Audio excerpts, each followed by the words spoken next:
All right, we're all set. All right, thank you. Good evening, everyone, and welcome to the Averill Park Central School District's Board of Education meeting on today, Monday, March 8th, 2021. Please stand for the Pledge of Allegiance. I pledge allegiance to the flag of the United States of America and to the republic for which it stands, one nation, under God, indivisible, with liberty and justice for all. Thank you. And I just wanted to make a note of this one item. We were going to start the policy review, and the policy review will run for about 1 hour. So we'll resume with the rest of the board meeting at about 6:30. So if there's people out there who are interested in the rest of the meeting and not necessarily the policy review, you are welcome to rejoin us at that time, or you are most welcome to hear our policy review too. Okay, so with that, we will move into agenda item number 2, the policy review, and Kim is going to guide us through that this evening.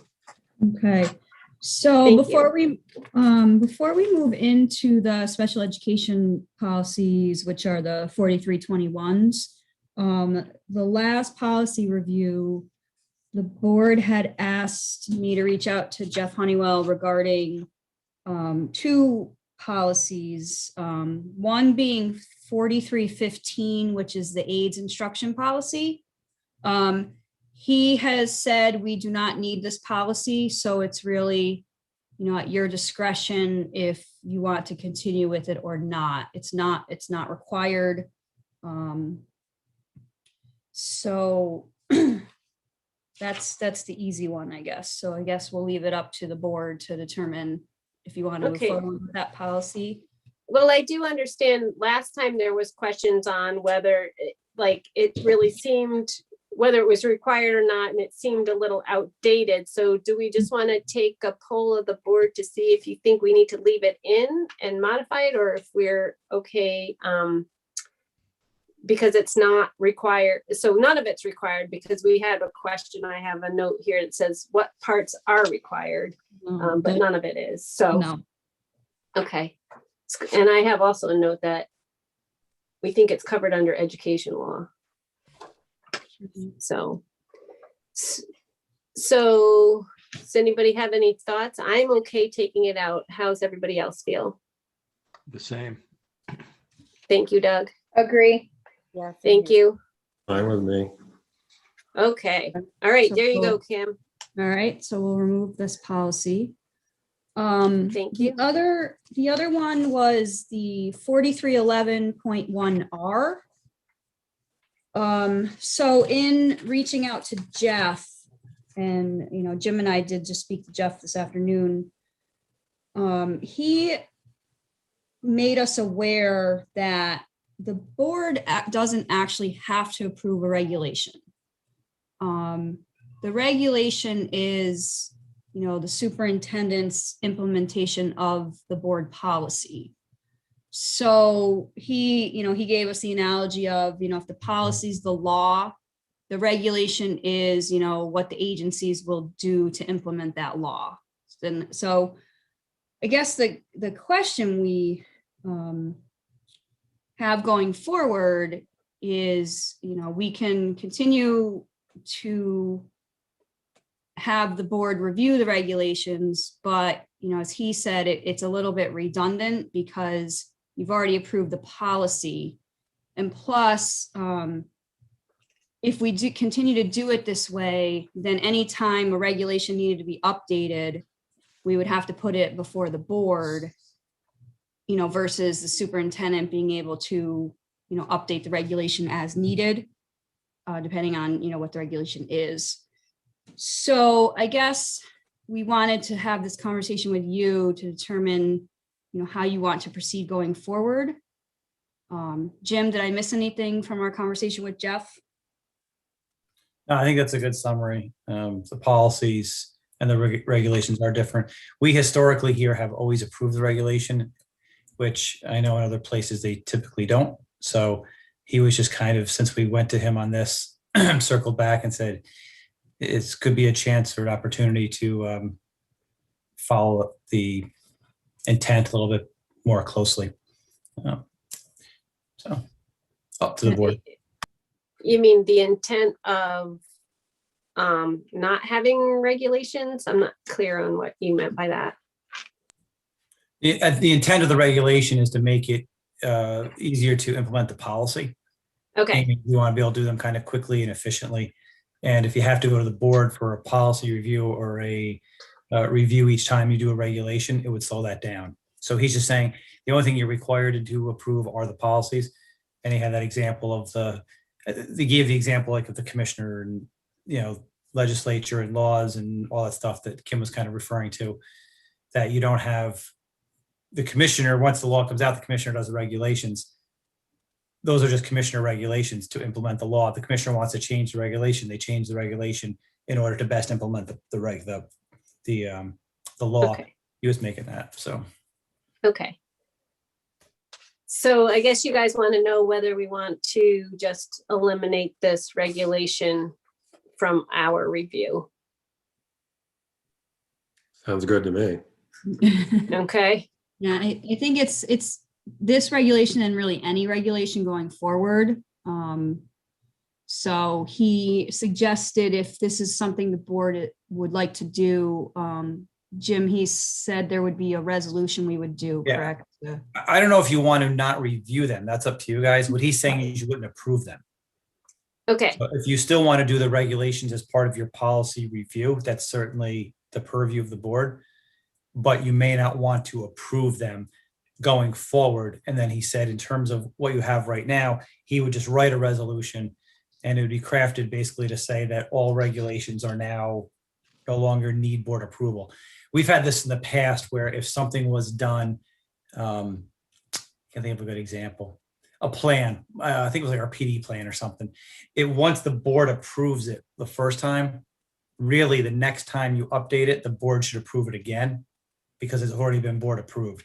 So he's of the mind, right, that either you keep now, once you've done it once, you either keep doing it going forward or you don't bring them back to the board, but then you have to kind of do something to rescind those or change those. So the regulations that are on up until now, the policy review, we have done these regulations. Going forward, we have the same thing. So I think you still want to review them potentially, but you may not want to approve them. yeah, I think that would be it. I would like to review them, but if it makes it easier to implement changes and then have the board review kind of after the fact, if you need to make them on the fly. Doug, what do you think? Yeah, I agree. I think we ought to give the superintendent the flexibility to make some changes on the fly to address circumstances that come up. And it would be redundant for us just to automatically approve everything and perhaps hold it up. So I'm in agreement that Okay, we shouldn't, so we review but not approve. right? Okay, Megan's shaking her head and Peter was, I'm in favor of eliminating redundancy. okay, there we go. All right, thank you. So that helps, Kim? Yes, and Okay, in relation to the 4311.1R, Jeff had some suggestions on, language we might want to try to stay away from, and I can work with Jim on that. Okay. If that works. And Yep. then, okay. So I believe those were the two that you had some questions about last times, which brings us to 4321, which starts the special education series of policies. okay, So I guess I'll, Camille's here with her expertise. So I guess as you all have any questions, Camille should be able to address questions that you have. okay.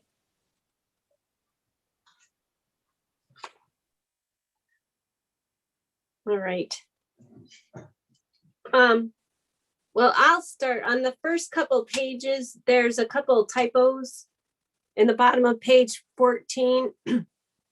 The third line in the last paragraph, co-curriculars got like a run-on sentence in R's in that. No, there's like 3 R's in it. Yeah, all in a row. I know it should have. So it's just a typo.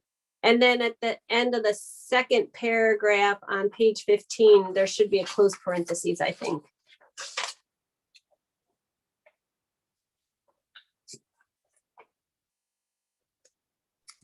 Does anybody help? Anything else on those 2 pages?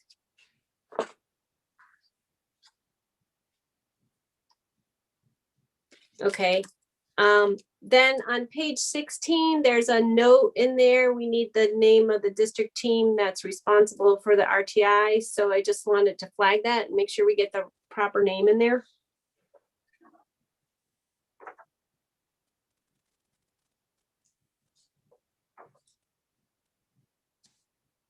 I don't know who Jesse, that should be. Can you say that again, Jesse, where that is? So on page 16, Okay. item number 3, Gotcha. there's a highlighted area, or yeah, it's not highlighted, it's bold. We need the appropriate name. I can work with Kim on that. It's different at each level, so we'll get the Okay, meeting for each one of them. perfect, thank you. Mhm. Anybody else have any items on page 16? I'm sorry, Jesse. I'm sorry I'm late and I'm sorry I'm discombobulated. I'm starting on page 57. So did I miss something?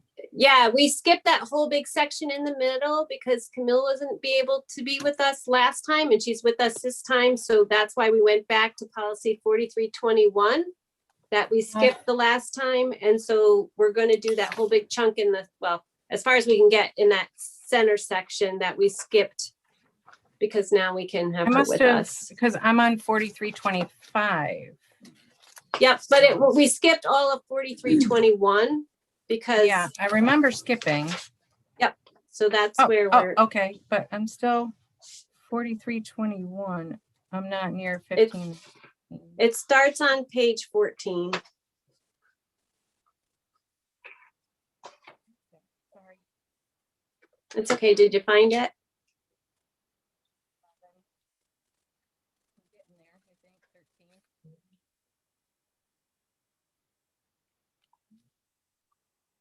Oh, yeah. So, And there's like 4321.1 all the way through 0.14. So there's like a whole bunch in that section. got the extra R in curricular. Yep. Okay. And the closed parentheses. On We page always think the same. So I'm so 15. sorry. Yep. Got After that. regulations. Yep. Okay, I'm there. I'm there.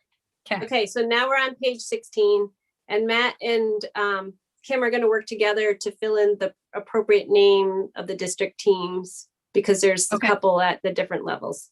So that's where we're at. So now you're all caught up. I have a question on page 16 as well. Sure. After that. Yep. Number 4, in the second to last sentence, used to remediate the underscore students.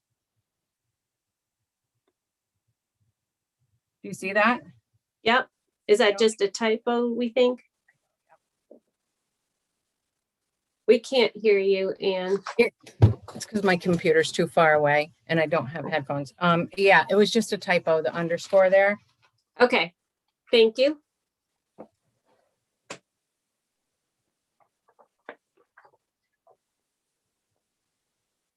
I have another one on 17 if we're done with 16. Yep, I think so, unless anybody else has anything on 16. Okay. Go ahead, Anne, on page 17, under policy 4321. Under the paragraph of evaluations of students with disabilities, Yep, at the end of that, like the second line up in that first paragraph, it says whose behavior impedes his or he. well, it's gonna be changed to there, right? To there, yeah. Because that was a global Right, change right. that we had asked for. So So I just we wanted should, to make sure that was handled one way Yep. or another. good catch.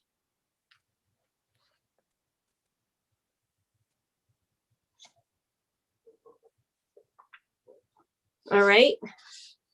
Anybody else? 17? Page 18?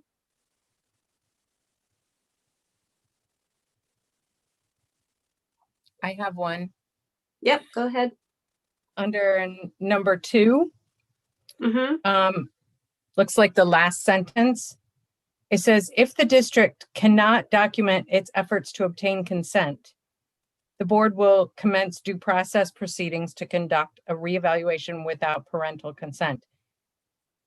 I think we want to say, based on the context there, I think we wanted to say if the district can document its efforts to obtain consent.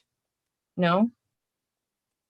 Yeah, I have the other one flagged too, the one in number 1, because I honestly never remember the board commence a due process proceeding. So I was wondering if that is actually how we proceed right now, because in, my 11 and a half years, I don't think I've ever done that. No, do you mind if I pop in for a second? Of course, that's why you're here. Thank you. Okay. So typically when it comes to an initial evaluation, we really try to work with the families to get the consent to evaluate a child. And from what I've gone through in the records and where we're at currently, that's not been an issue in our school district. So I don't see that as an issue moving forward. The staff and the school psychologists have a really good relationship with families, and they do talk to them and walk them through all the pieces of an evaluation. And then for the reevaluation piece, the regulations state that we would try to get consent from a family. We usually do 3 different tries. That includes phone calls, emails, letters, contact that way. And if we don't, we can still proceed with the reevaluation without parental permission. Okay, but that makes sense in the explanation. And so that makes me agree with Ann that it says if the district can document its efforts to obtain consent, then we move to the due process. So if we can show we tried our 3 times to contact the family, so it's a matter of record keeping, right? So I think I agree. We can change that to can. Thank you. That was helpful because, like I said, I never remember, and that's why I never remember doing it, because we never need to, which is a good thing.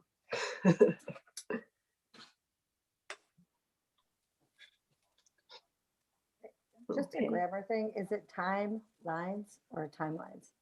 Because there's a couple of time space lines. Is the word meant to be timelines? I always get stuck on compound words. Right, yeah, so I download this and I read it in Word when I'm reading, and so Word tells me all kinds of things that are like, no. But it's really hooked on the timelines thing. I don't know if we care. No, if it is supposed to be one word, I think we should make sure it's one word. Parental consent within the timelines established. Yep. So at the bottom, the last part, Good the job. last line of number 1. Okay. Yeah. Okay. I have it in really big print. Molly. Okay, sounds good. All right. Anything else on 18? Moving to page 19.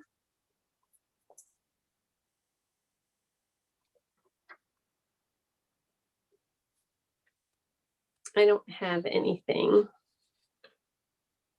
Here, 20.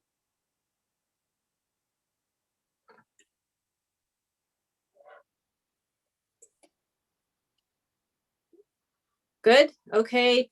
21. I have one thing. The cross references. Currently, we do not have a policy 9700. So I know once we get through the reviews, we may end up with a 9700, but I wanted to flag it as something we need to go back and modify once we're done with all the policy review.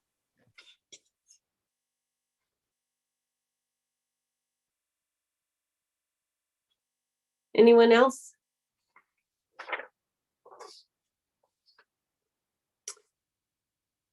Okay.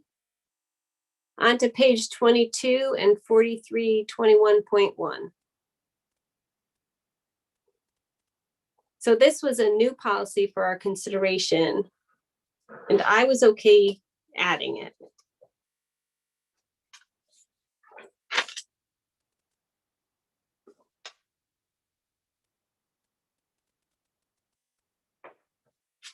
And I did not have any comments on it. Anyone else?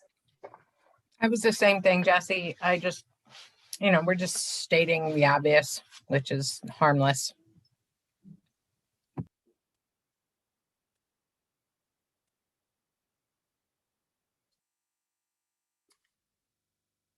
Camille, anything from your side on this one? No, there was some new regulations that went into effect back in 2015 where this is coming from. So it lines right up with the LRE for our Okay. students. Okay, and that might be true for the next bunch of them, I'm thinking. Okay. Let's see. So 23 is just part of that other policy. So 4321.2. Any questions on that? Again, this is a new policy for our consideration.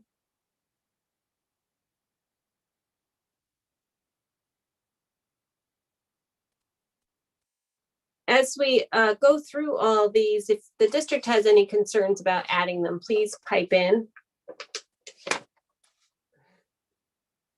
Again, that I'm okay adding it. It looks like, again, we're addressing that law you just referred to.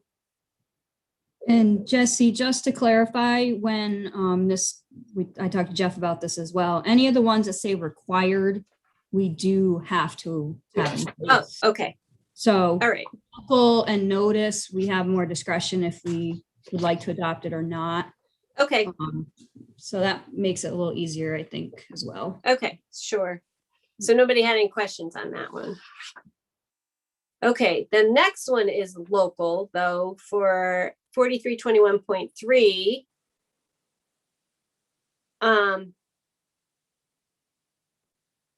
And this is offered to replace our current policy of 4321.1. It's not required, it's a local. And it's a discussion about the allocation of space. So I had one question on that.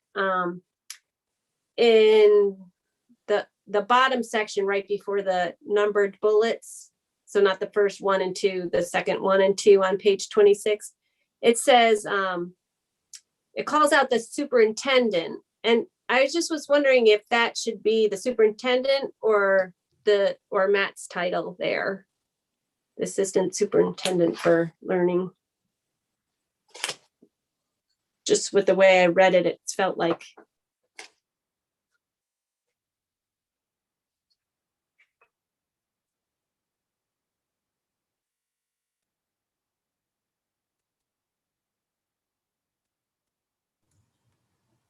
Jessica, it's in the paragraph above 1 and 2 is what you're talking about?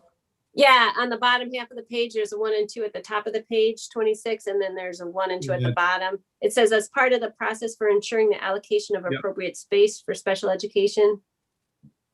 I think it's okay with superintendent because of that in consultation with appropriate school personnel. So I think you still need to touch base with me or Camille or right, building principal, wherever that situation might occur. Okay. So you're good with that? Yeah. That's the only question I had, and I'm okay with having this one in there. Anybody else have any?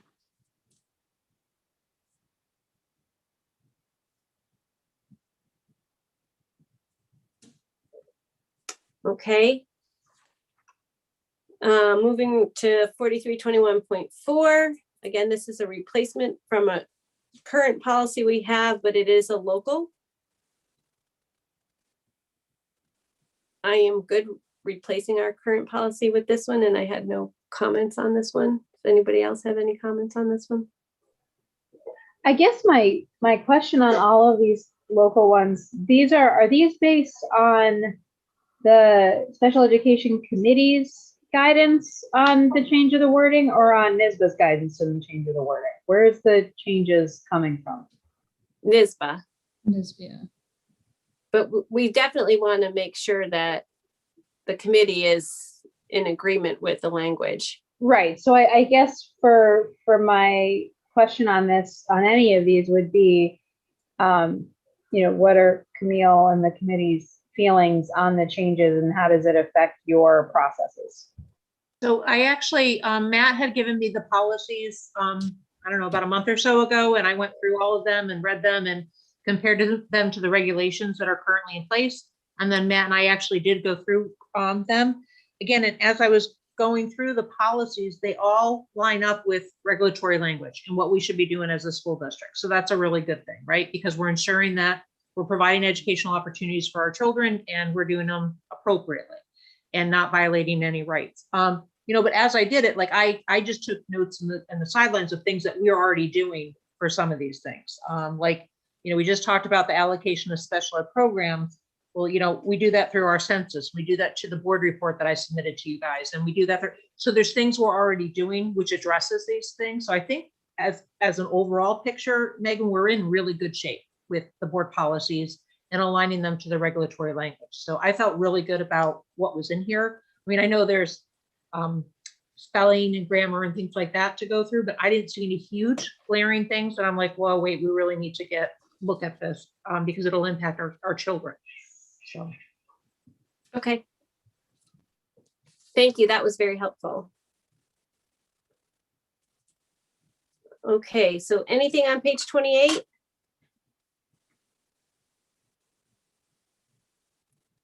All right, on page 29 starts 4321.5. This is required.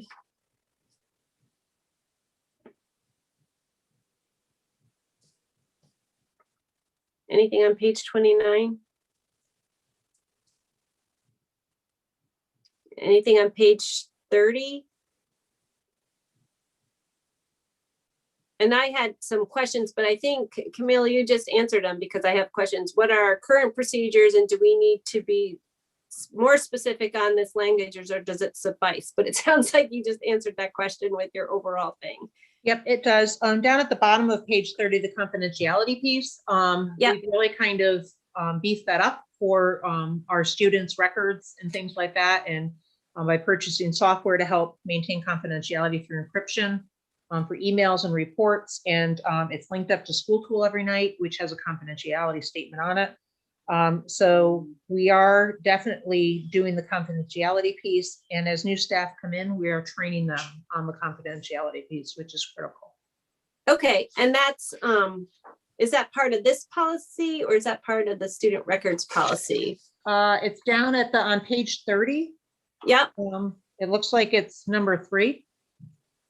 Yes, so, but it says as a policy of provision for training on student records. Mhm. So will that be addressed under that student records policy of 5,500? I'm not sure. Yeah, it sounds like you're doing it, which is great. I just didn't know if we had to, it should be, because right on the middle of page 29, it says personal identifiable data is defined in the policy on student records 5,500.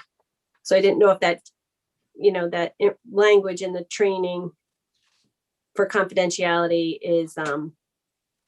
I kind of believe that we are covering that under what we're doing with, it was actually a policy that was new last year for Ed Law 2D, which is dealing with personally identifiable information. And staff, and as part of that policy, we are required to train staff annually on that. Okay. So my assumption, again, it's just an assumption without looking at it, is that we are addressing the training issue. Okay. Right. It's not just, it's not unique to just special ed. It's really right. All of it.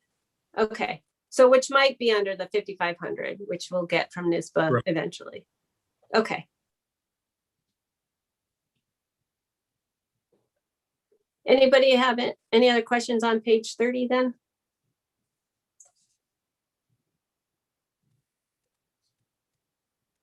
How about page 31?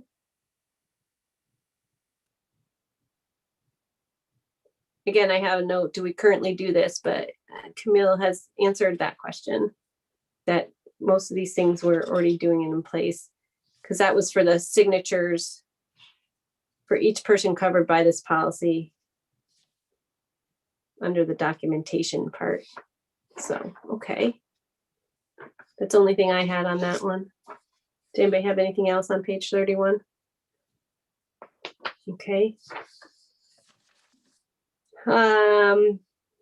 Page 32 is a required 4321.6.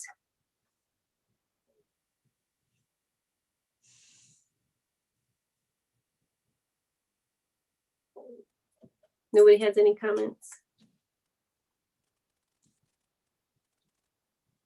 Page 32, page 33.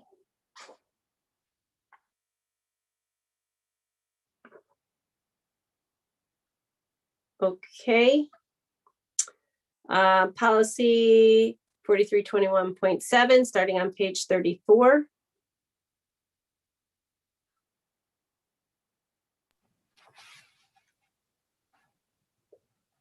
I just have a flag on page 39 to insert the appropriate title in that first paragraph. That's Jesse, I have flagged. something on page 35 similar to that. Okay, go ahead then. On the top of page 35 of 4321.7. Yep. It's the same thing you're saying, where it says insert appropriate title. I said, what Right. will we have here? Yep. It says, i.e. the 504 multidisciplinary committee. What are we going to put in there? So it looks like it's talking about alternative assessment, and that's only for students that have an IEP. So it would be your committee on special education. Okay.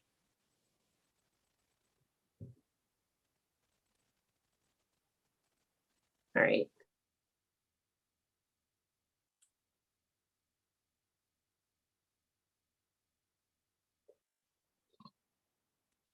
I apologize. They're talking about the 50. It can say the 504 committee. I am sorry. Is that different than the Committee on Special Education?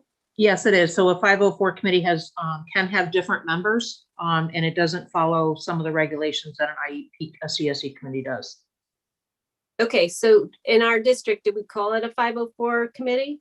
It is for the students that need a 504 plan. Yes, they're considered Okay. the 504 committee. Okay, so we'll make sure that's what it's called out in that paragraph.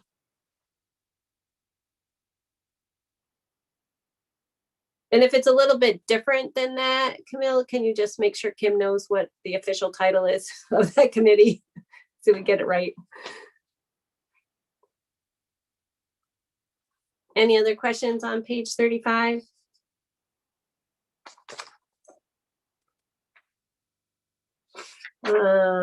Page 36 is the last of the 0.7 one.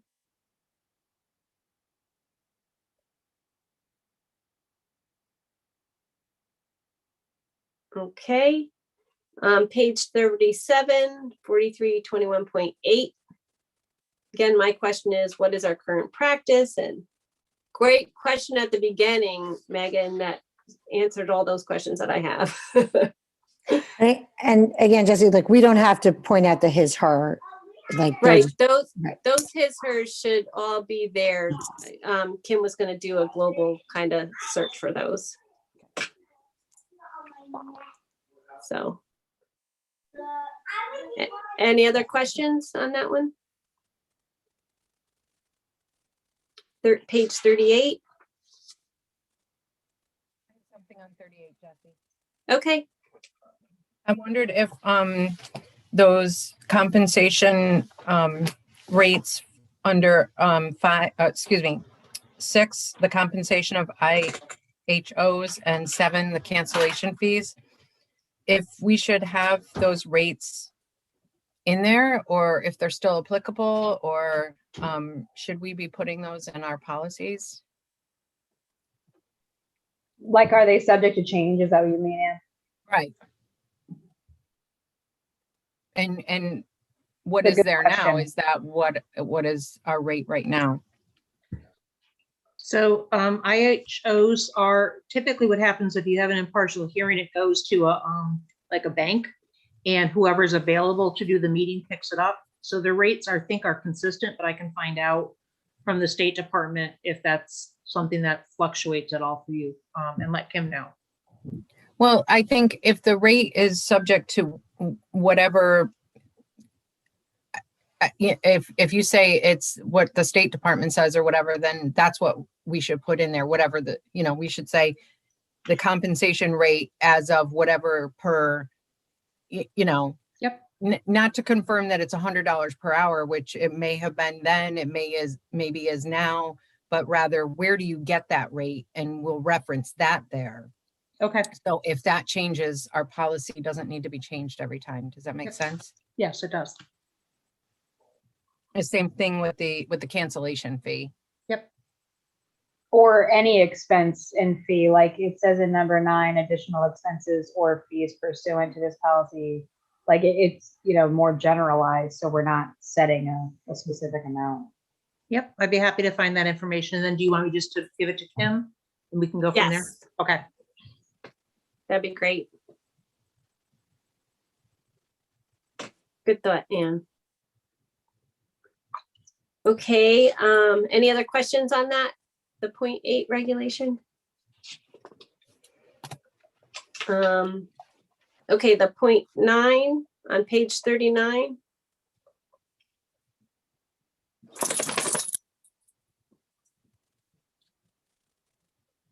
Anything on page 40? I have 39. I'm just waiting for Oh, okay. somebody else to say something. Sorry. Third paragraph up that starts with the district.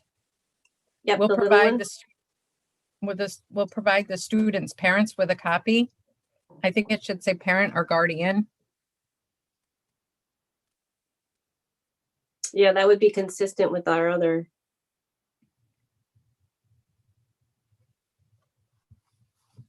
I agree with that change. Me too. Nice catch, Ann. I glossed right over that stuff. And now it seems really obvious. We all have our strengths. That's why there's 7 of us. That's right. Right. Exactly. Anything else on 39? Okay, page 40.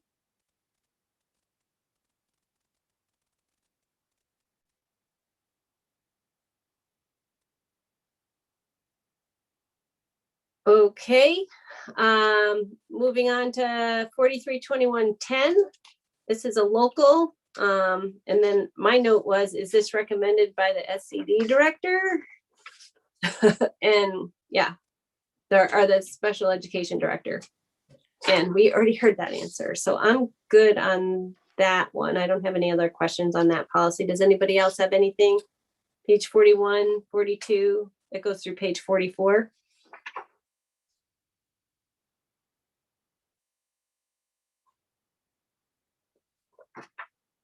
Along the lines of the parent or guardian on page 43, where it says the district will provide, it says parentally placed non-public schools. What would that be, guardian placed? Or are we splitting hairs on that? Just so you know, parentally placed is the regulatory language that we have to use on IEPs. Thank you. Okay. Perfect. Good question, though. Anything else on that one? All the way through page 44? Okay, 4321.11 on page 45.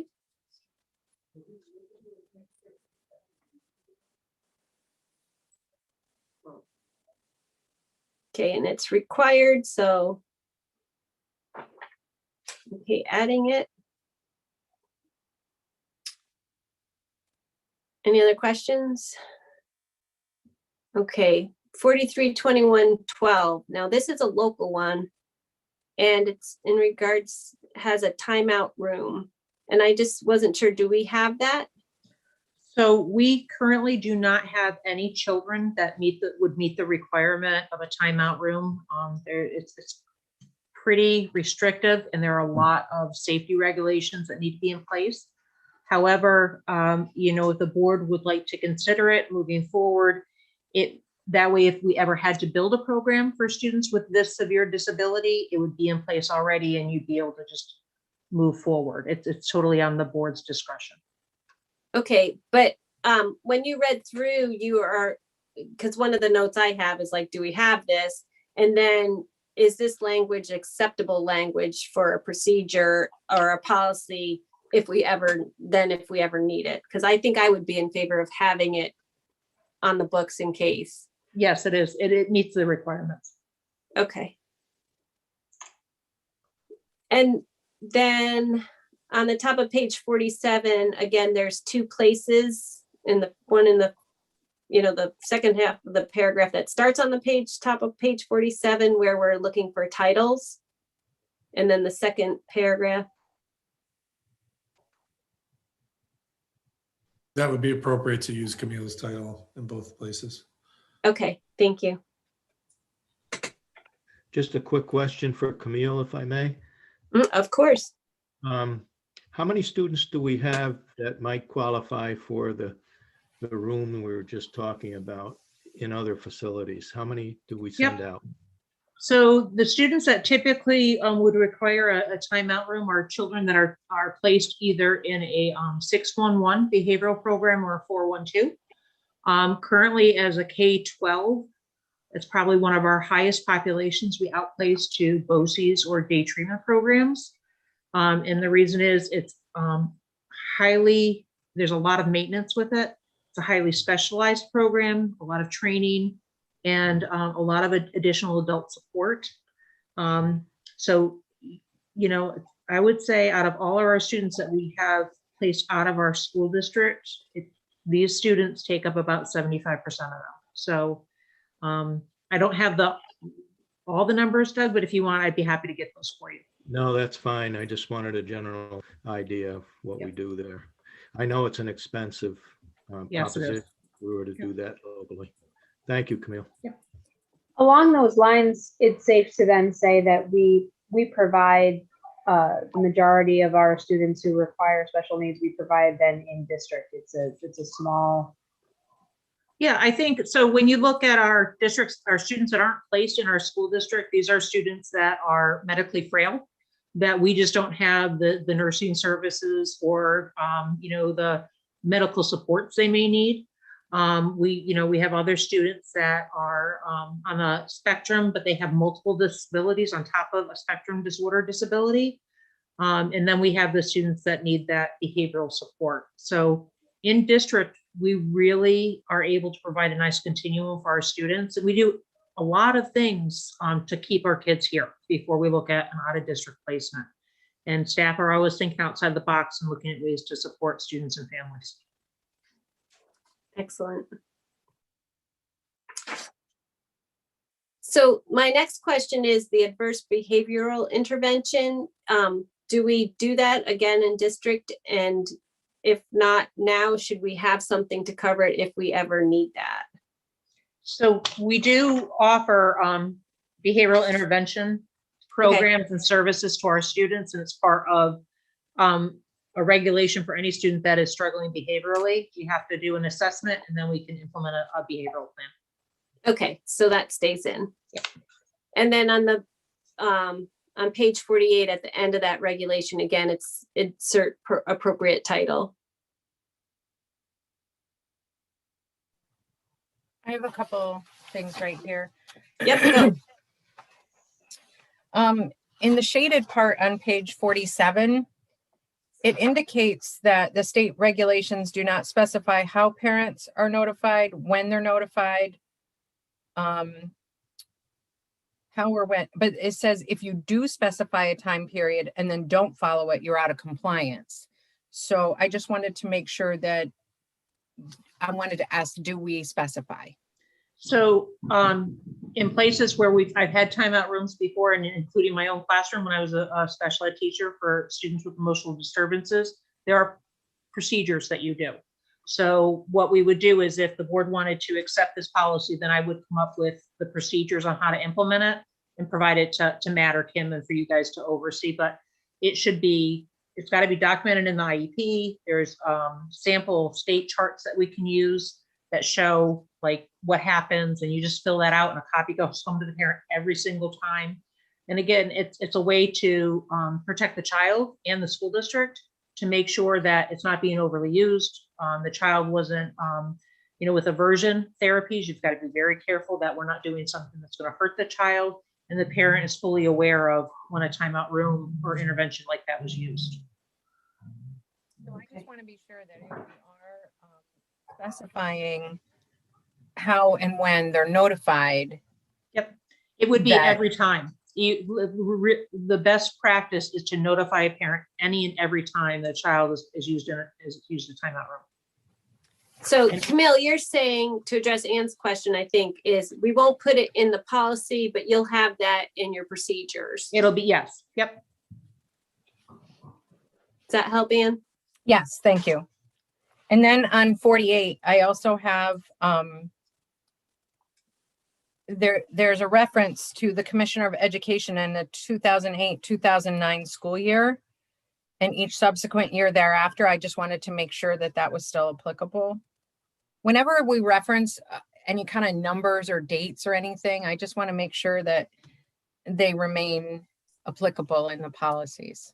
Yep, so when we do data in the fall, we have to give our suspension rates and information for students with disabilities. And that actually is one of the areas that I have to check off, that we didn't use aversive behavioral interventions for students. So they still collect it. So I mean, So it was that it started in that time period and going forward. So that's fine there. We don't need to, there hasn't been any updates or anything since No. then that changed it. Okay. Nope. That's what I was asking. Thank you. Okay. I know we're at like a little after 6:20, but I know, Camille, we're only here, if we can get through, I think we just need to get through the rest of this 4321. Is that right, Kim, or is there a bunch more after that that we need her here for?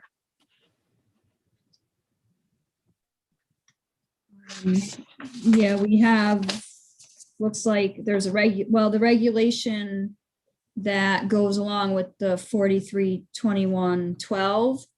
Yep. So that's, Camille can review that, and then we can get that back to you for review, next time. Okay. we do a policy, if that works. Or Camille, did you already review it and it is in line with what you would do? yeah, I've already reviewed it, and it is actually what you're supposed to do every time you use a timeout room. Okay. On page 50 in the middle, again, there's an insert time period such as 30 minutes. So make sure that is filled in. Okay. Yep. Okay. So Kim, how many more do we need? Kim? So it looks like there's two more, 13 and 14. Okay, so then let's power through those guys so that she doesn't have to show up the next meeting. And then we'll take a couple minute break before we resume the meeting.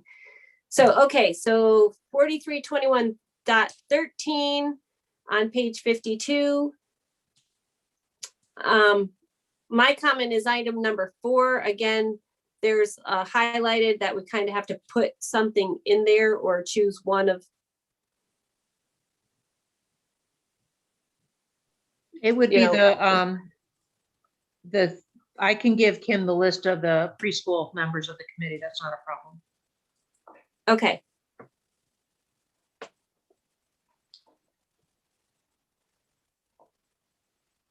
And it's just titles, Yes.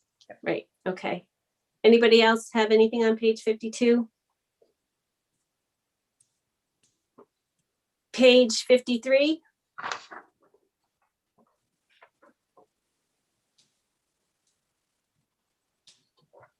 Okay, that sounds good.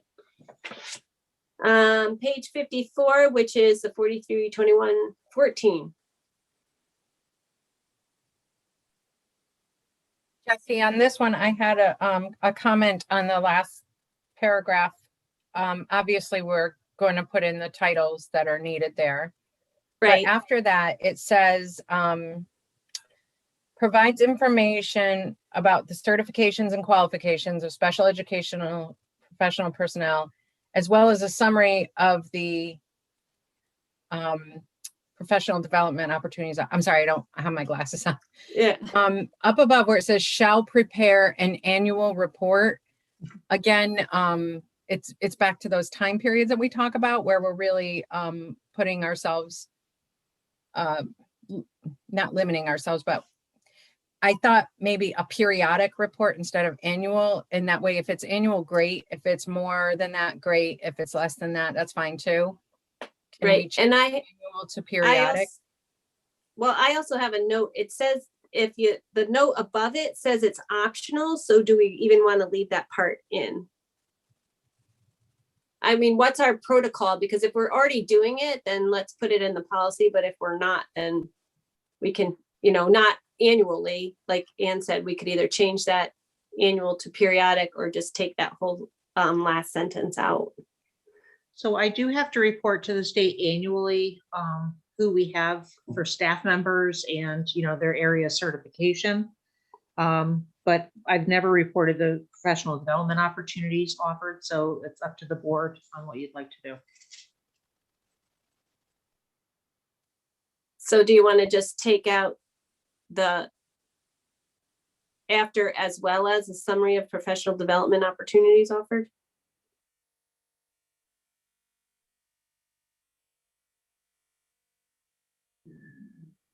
And I don't ever remember getting this as a board. I don't know. When I did the annual report this past year for you guys, I think it was in there, but I can double check. It's, and I don't mind preparing it annually. It's not, for me, it's just Okay. running some numbers. Right. Well, if you have to do it for the state, I just meant, do you pass it along to us?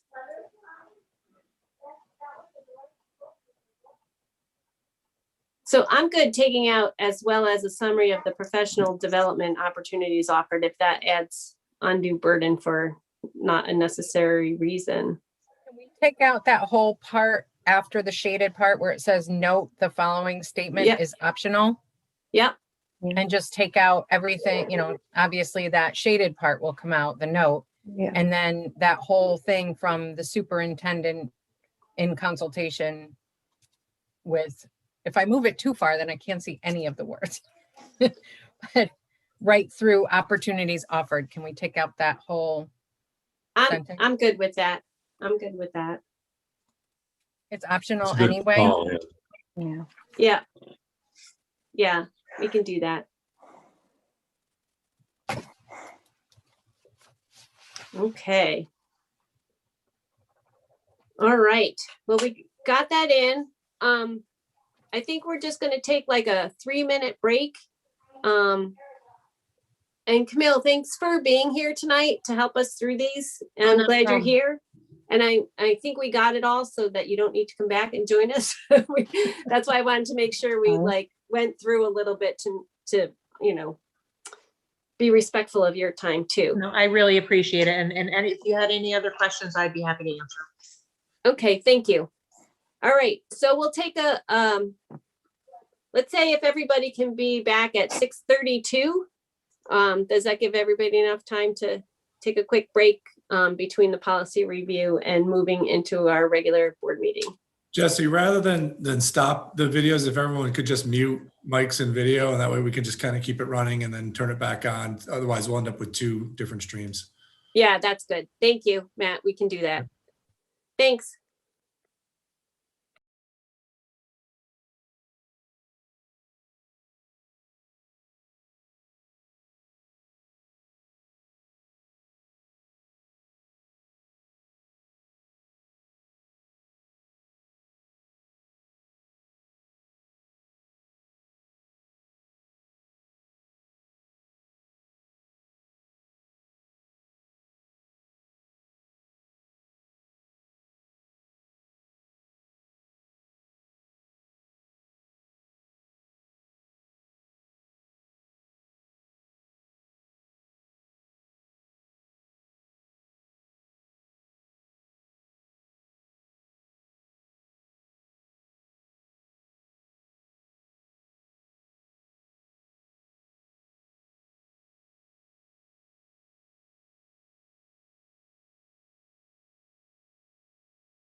Okay.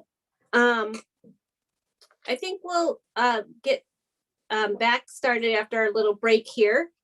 And we're on item number 3 on the agenda, the superintendent's report. Jim, are you ready? Okay.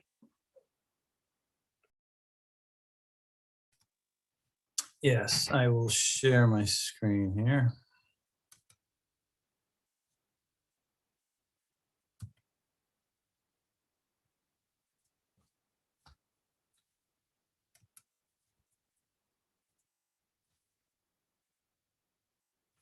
All right. So hopefully you can see it. A few things for the board. Started a podcast, and the trailer was released on March 1st. Our first episode was released today.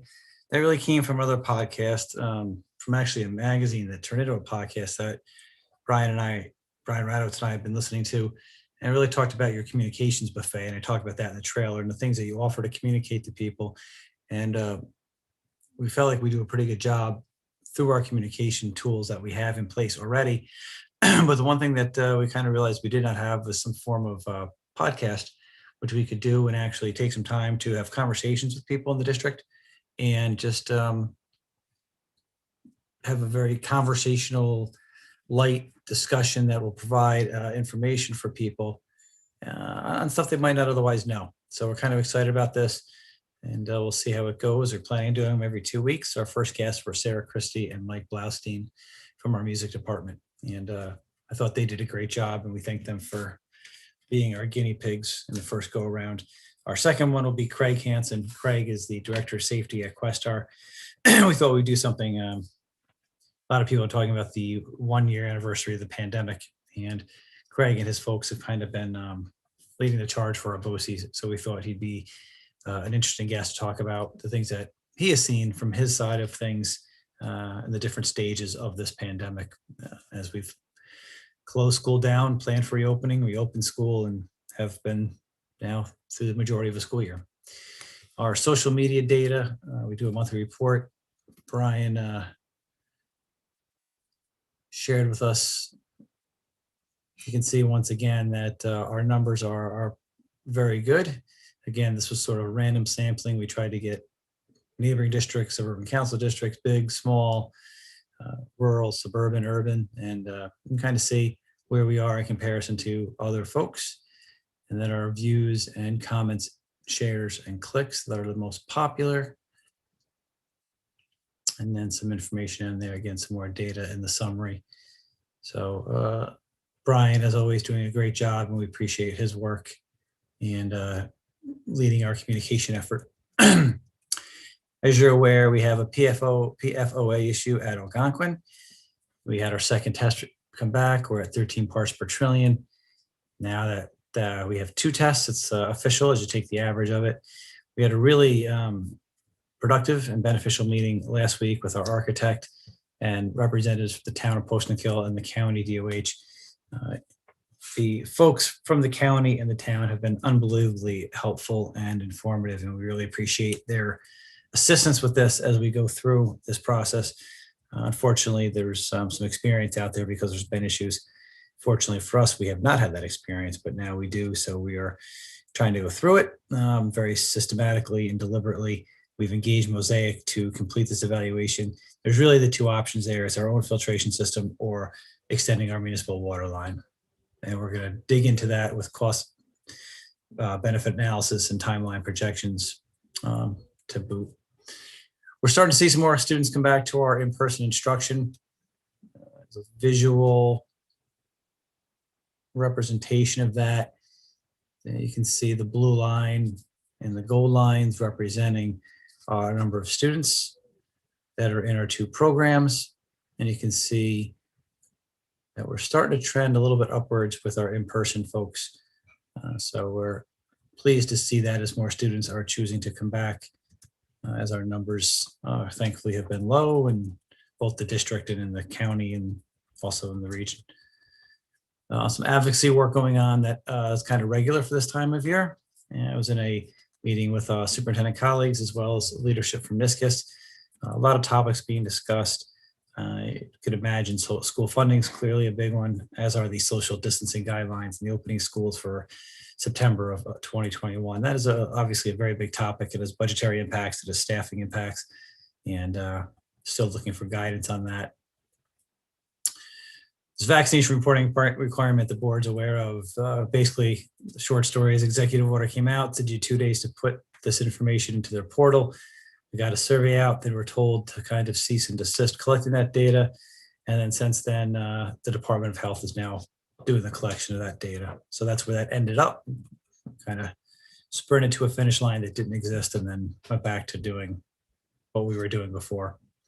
State testing, we've heard from the Biden administration regarding their not going to be accepting waivers for the state testing. So as of now, still a lot of subjectivity out there, but it looks like we're going to be doing New York State assessments in grades 3 through 8, as well as 4 Regents exams. Again, there is some gray area as the state is still kind of going through the process, but that's what we're planning on as we go forward right now. And then we have the potential changes to the social distancing guidelines. So the CDC has put some information out there. What they did is they left it up to the counties. We've been on calls with our county DOH, and they are looking for guidance from the state, which makes sense to me. The more we get from the state down, seems to make sense, as opposed to the counties doing different things. And we've seen how that has rolled out in other areas. So no reason for the county to jump ahead of it and then have the state to come out something. So we're kind of waiting on some further guidance from the state and or the county, but most likely the state first, before we know what is expected of us or what our options are in terms of the social distancing guidelines. Any questions on the board report? For the regions, for the regions testing, is that something that the students have to have a certain number of regions for graduation? So the ones, like if they're a senior this year and they're the regents exams that were canceled for the prior, they have to take those in order to graduate? No, they're waiving all regions require graduation requirements. So the regions won't have any bearing on graduation from the state perspective. So the only reason for these other regions are for federal requirements for accountability. Okay, and the changes for the social distancing guidelines, does that equate to the possibility of reopening 100% in person prior to the start of next term? Or is that, going forward, like for the next school year? I don't know.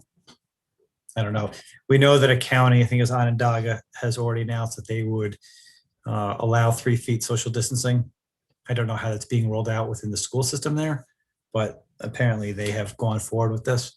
So we're waiting on that guidance to see what we either can do or should do or have to do, whether it be for this year or for September. I don't know what the guidance will be. Kind of at the mercy of the state when it comes to this stuff. So usually in a reacting mode. So we will kind of patiently wait. We've been gathering some data internally. There's been talk about barriers and having to have barriers in between desks and seats. And we've seen some cost information that one of our local districts put together and shared with us. So we're just kind of at this point gathering as much information as we can, trying to stay on top of things and being able to react. Do we have any feedback? Maybe Mike would be a better person to ask for this, but in regards to the bill that they passed over the weekend, I know Albany County reported a big chunk of money that was going to be going to schools in their county. Do we have any feedback from our county leadership on what the districts in this county would be getting from the relief bill?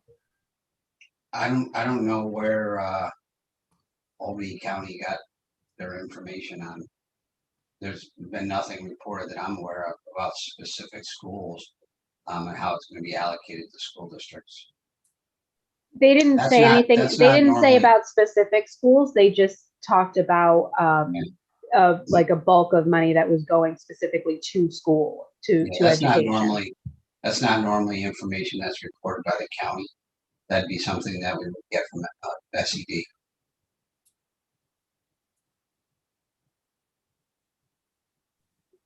Okay, thank you. Yeah, I think all that, I heard a little bit of talk on it today. I think it's probably pretty preliminary at this point.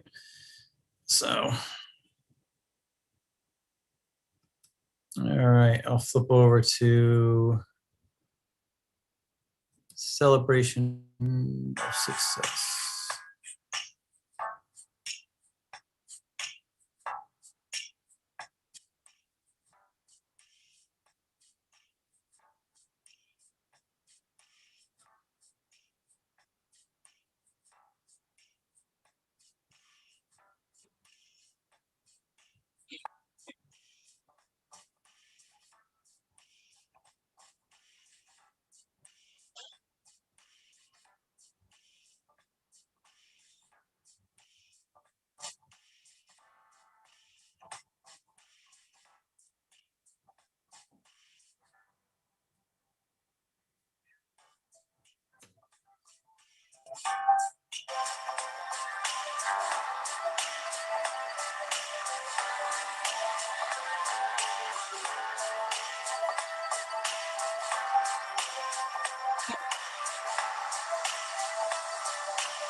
So thanks again to Brian for a great job, up to the minute edits there from Friday's celebration for Laura, who today was our first day in 16 years without Laura at West Sand Lake. So certainly a new era over at West Sand Lake. So we wish her well in her retirement.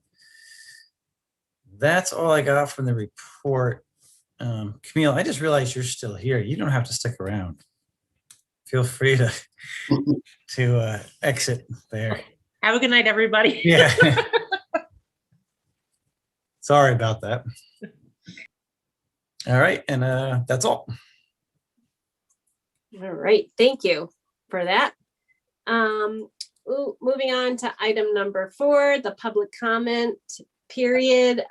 Community members seeking to provide questions or comments to the Board of Education should email them to our district clerk, and those will be recorded in this for this meeting. And as of right now, I don't think we have any for this meeting as of this moment. Item number 5, the consent agenda. Do I have a motion to? Megan, seconded by Ann. Discussion? I would like to thank John Keel Music for their donation to the school district. It's always nice when, you know, businesses and organizations give to the students, and we always appreciate that. So would like to thank them. Yeah, I think that was a donation by the Avon Park Community Orchestra, and it was a John Keel gift card. Yes, thank you. Yeah, so yes, but thank you to the orchestra, community orchestra, for sure. I also wanted to acknowledge our retirement of Mindy Smith. We hope she has a good retirement and long and enjoyable.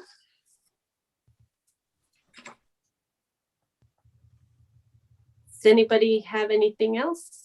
Questions, discussion? Okay, hearing none. All those in favor? Aye. Aye. Passes unanimously. Thank you. On to item number 6.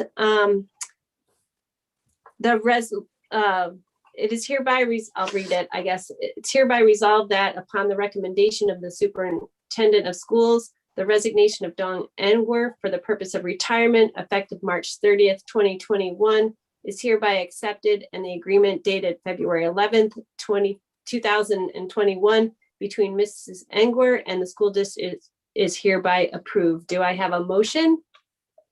And seconded by Peter. Any discussion?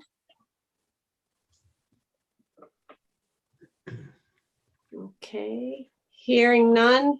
All those in favor? Aye. Aye. Aye. Passes unanimously.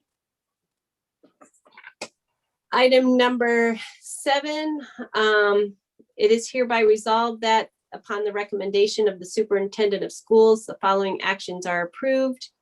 And they're listed here on the agenda. Do I have a motion? Megan? Chris. Megan, thank you. Chris, thank you. Motion by Megan, seconded by Chris. Any discussion? Okay, hearing none. All those in favor? Aye. I think that was unanimous. I can't see you guys all anymore, so sorry about that. Item number 8, to approve the resolution between for the memorandum of memorandum of agreement between the district and the CSEA. Do I have a motion? Megan? Megan, thank you. I'll second. Thank you, Peter. I can't see you guys anymore, so sorry. Any questions, discussion?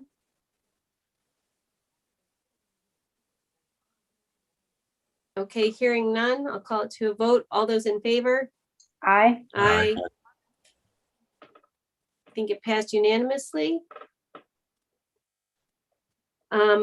Item number 9, to approve the agreement between the school district and the non-instructional supervisors, managerial confidential personnel, and the school district treasurer, that the memorandum of agreement. Megan? Megan, thank you. Peter. Thank you, Peter. Discussion?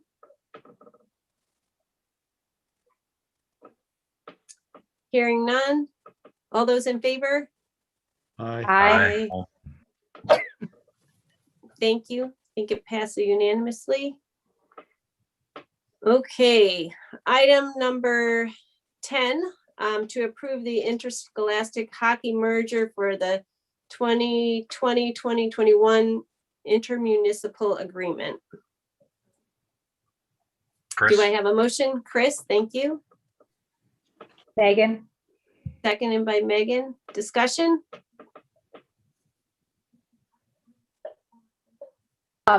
Is this secondary to the other sports discussions that we've had because it relates to students outside of the county? Or is this just related to to our county? Oh no, it is outside the county. There was some confusion on my part previously when the discussion of hockey came up because it involved students outside of the county and it wasn't like that county had not opened the sports yet. Is that I can't even talk. Is that what this is generally related to? Is that moving forward on that approval? Or is this just in terms of them starting up, or why are we discussing hockey now? I guess is my question. So the last year when we had the hockey merger, it's a multiple district merger. So this is just the renewal essentially of that agreement. The host district is North Colony. They just provided it to us. My assumption is that they were waiting until they had county approval in the beginning of a season and all that stuff before they sent the merger on. Their board acts on it and then they send it to the partner districts. So we all have to approve it and then we each sign it and then it goes back to them to make it official. So. Got it. Thank you.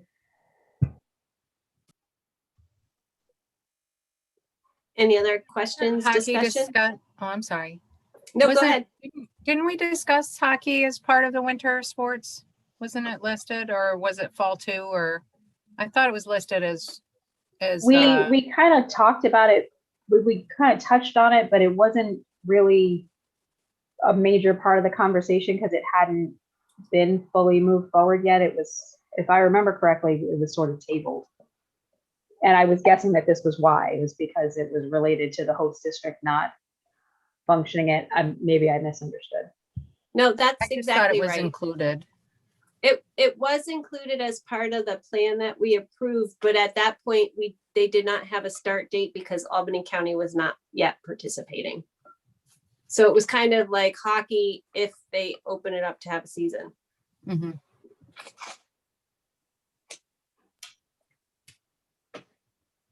So this is just the formal agreement for the merger team.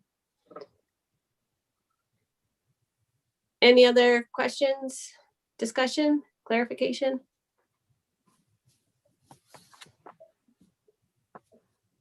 Okay, hearing none. All those in favor? Aye. Aye. Aye. I think that was everyone. Thank you. Please stop me if I'm not getting that right. All right, item number 11, approve the Smart Schools Investment Plan Phase 3. Do I have a motion? Megan? Thank you, Megan. Second? Doug, Doug, thank you. Discussion? Matt, do you want to fill us in? If we received any comments or Not we're a lot. open? We're open. You know, as I mentioned last month, we're required to post this for a month. And then it was open for public comment, but did not receive any. So upon board's approval, we'll be able to submit the application to the state. Okay, thank you. Any questions? Discussion? Okay, so then all those in favor? Aye. Aye. Is that everybody? Sorry, guys. Okay, I think that was approved unanimously. All right, item number 12, approve the Averill Park Central School District Public Health Emergency Continuation of Operations Plan. Do I have a motion? Peter, Peter, thank you. Chris? Chris? Yeah, you guys got to state your name because I only can see a couple of you, so sorry. Discussion.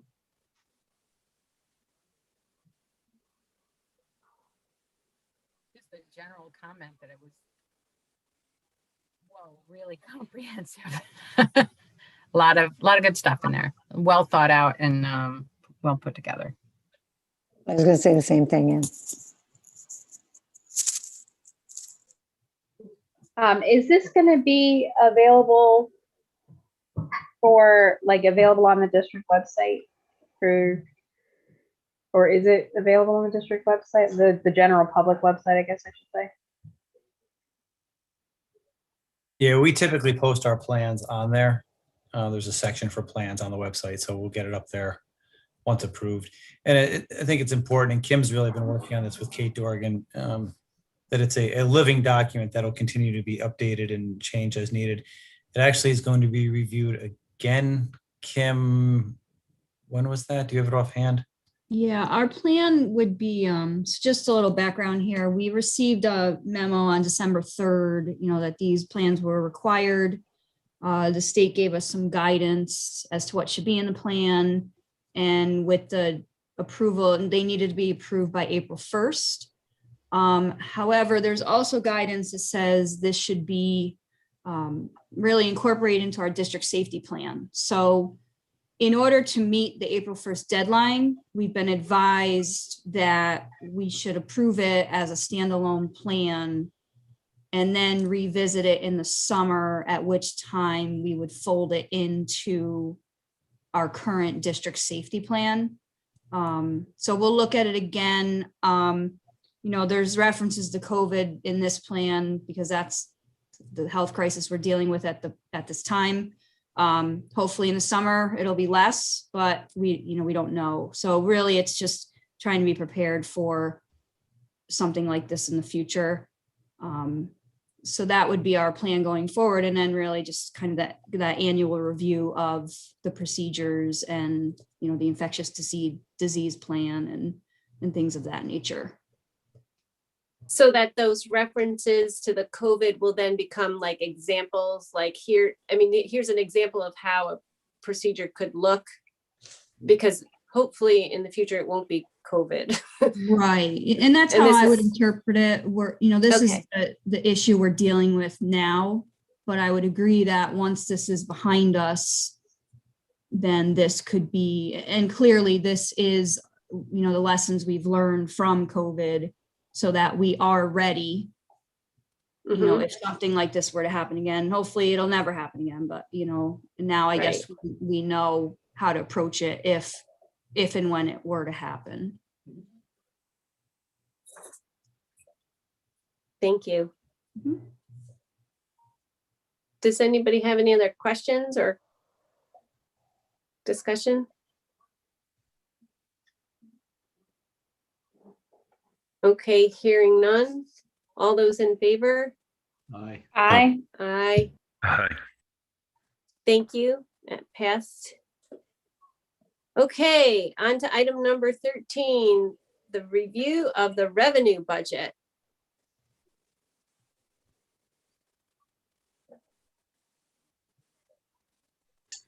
I have control of the screen now. Yep, you can take over.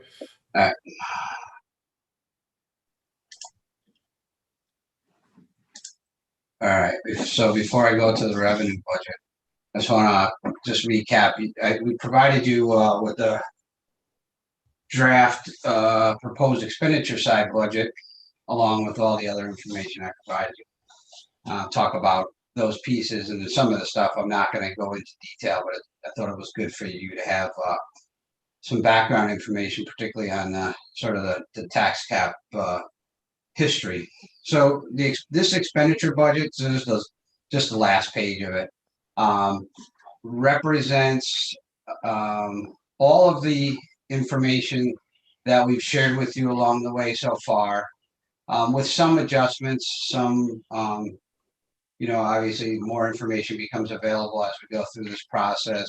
If you went back to look at buildings and grounds, we actually added some additional expense in a line item there, about $85,000, because as we started thinking about things like, well, we aren't going to be, again, like I keep saying, sort of jokingly, we aren't going to get to September and go, remember that old COVID in the past, and it's like it's gone already.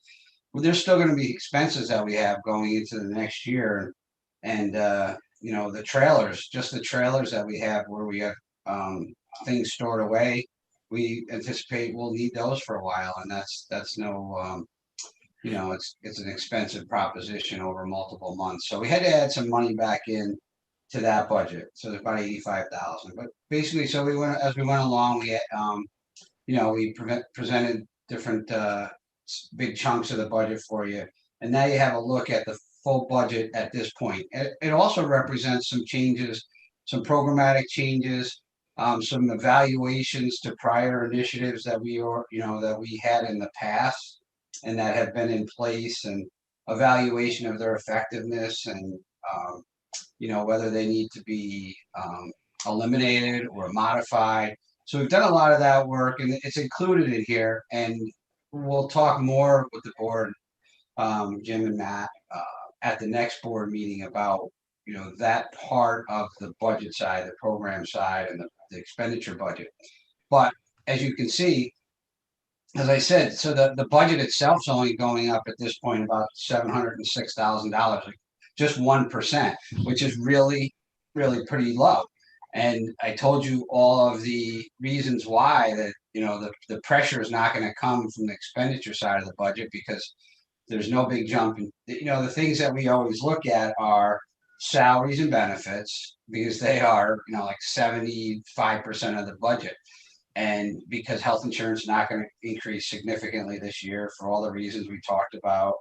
And we did, you know, in the salaries codes, we did, you know, cut back on some of the contingency that we would normally have built in there. So that's one, you know, another area. There was no significant increase in TRS or ERS. So that, you know, those things and you know, other modifications to the budget along the way, again, that we'll talk about, you know, at the next meeting, get us to this budget that's a $706,000 increase. Now I'm going to jump over to the revenue side, because you can see the revenues where we are at this point, and at this point being what I'm about to show you, because this point in the revenue world, you know, is kind of up in the air still, especially because of the uncertainty of the state aid situation. So at this point, we're about $56,000, you know, light on the revenue as compared to the budget. Now, one of the things I want to mention to you is that we wouldn't normally be talking, we're going out of order. We normally get to the expenditure budget and the programs, and we talk about that, and then we kind of see where that is falling in relation to revenues, and it gives us a little bit more time for the revenues to shake out. And we're going to have to come back and talk again more about the revenues, you know, as we learn more about state aid. But we did this because we need to know. I mean, again, you know, this goes back to January, I think, when we were talking about the tax cap, and that we did have some conversation last summer about, you know, potentially not going to the tax cap limit, the tax levy limit. And so I just wanted to talk about what, you know, what the cap looks like this year, what the number is, the percentage is, and how that will impact, you know, your decision on whether we are going to, you know, go as we have traditionally to the tax levy limit, or if we're going to do zero or some you know, some middle number in there, because that matters to us in terms of what do we got to do between now and the next meeting to align the budget with both that expectation and any potential cut in revenue. And there is, I suppose, the possibility of an increase in state aid, but I want to talk about that a little bit more too. So there's kind of the foundation for the conversation about the revenue and tax levy cap. All right, so let me stop sharing that. Any questions at this point? Okay. So let's look now at, let's do this. We're going to go to the levy. This is the calculation of the levy limit. You can see that, okay? Is that too big, too small? Let me just, so you're looking at the tax levy calculation? Yep. Okay, all right. So I'm going to give you the rundown again on how this is calculated. Our district is, I guess we're fortunate in a way, excuse me, we have probably one of the simpler tax caps to calculate. There's other districts that have, you know, payments in lieu of tax agreements, pilot agreements, and things like that make it a little bit more complicated. But in this case, so the tax levy cap, in order to figure out where you can go from 2021 and what's the limit for 21-22, you start out with the current year's levy. So that's 2021's levy, 32,481,000. The growth factor, you had to add in the growth factor. The growth factor is a measure of new assessed value in the district. So the state uses that because they give you that factor, because they're basically saying, well, if you have additional, the ability to levy taxes on additional new properties, not changes in assessed value properties that exist, but new construction, then will allow you a factor, and it's calculated based on new assessed values in the district. Again, not changes in assessments. So ours is kind of small. There's not a large growth factor. So you just take your tax levy, multiply it by the growth factor, and then you have to take out the prior year's capital exclusions. So let me go down here a little bit. I'll tell you what the capital exclusions are. You've probably heard this rundown before, and it make it pretty easy.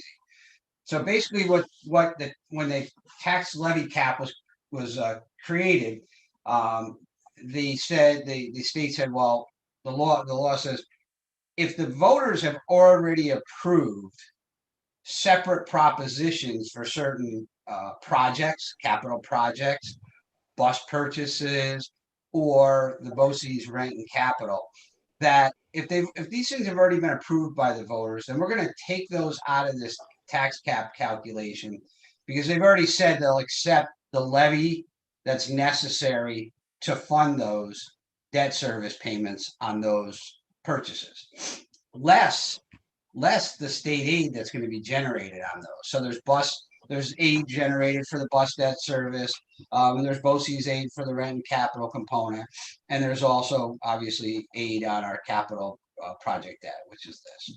So the net impact in the current year, the net local share, so there's just $4.1 million of debt, $3.5 million of aid. So the net local share, which gets excluded for 21-22, is the 618.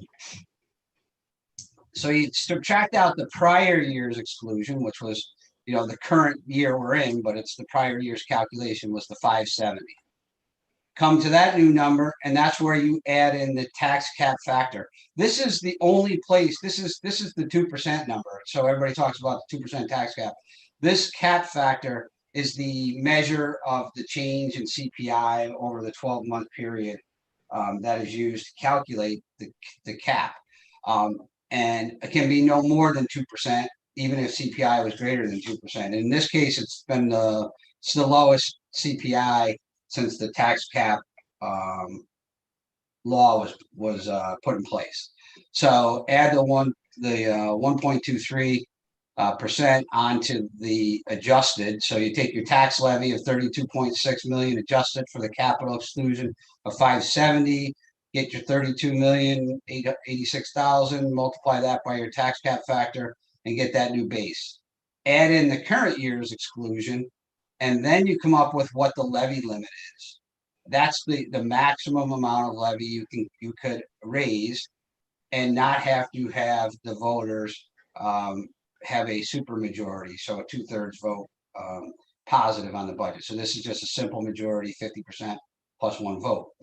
The actual number is a $617,000 increase. It's 1.9% increase. So that's our lowest, tax levy as a percentage tax levy cap that we've had in the 9 years. I think it is 9 years now. So any questions on that?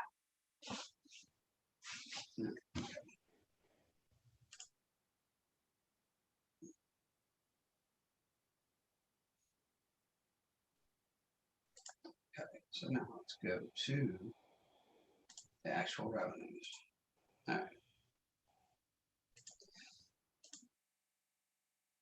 So this is the revenue budget at this point, and it has some adjustments that we're aware of.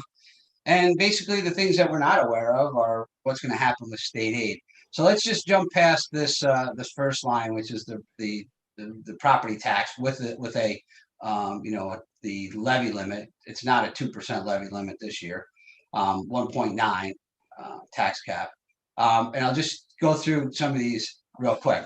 There's no more student fees really, because we took that out last year, and we fund all the purchases for the various classes. It was primarily high school field trips and art classes, and some of those types of forensics class where we used to ask students to pay for their fees on some of those electives.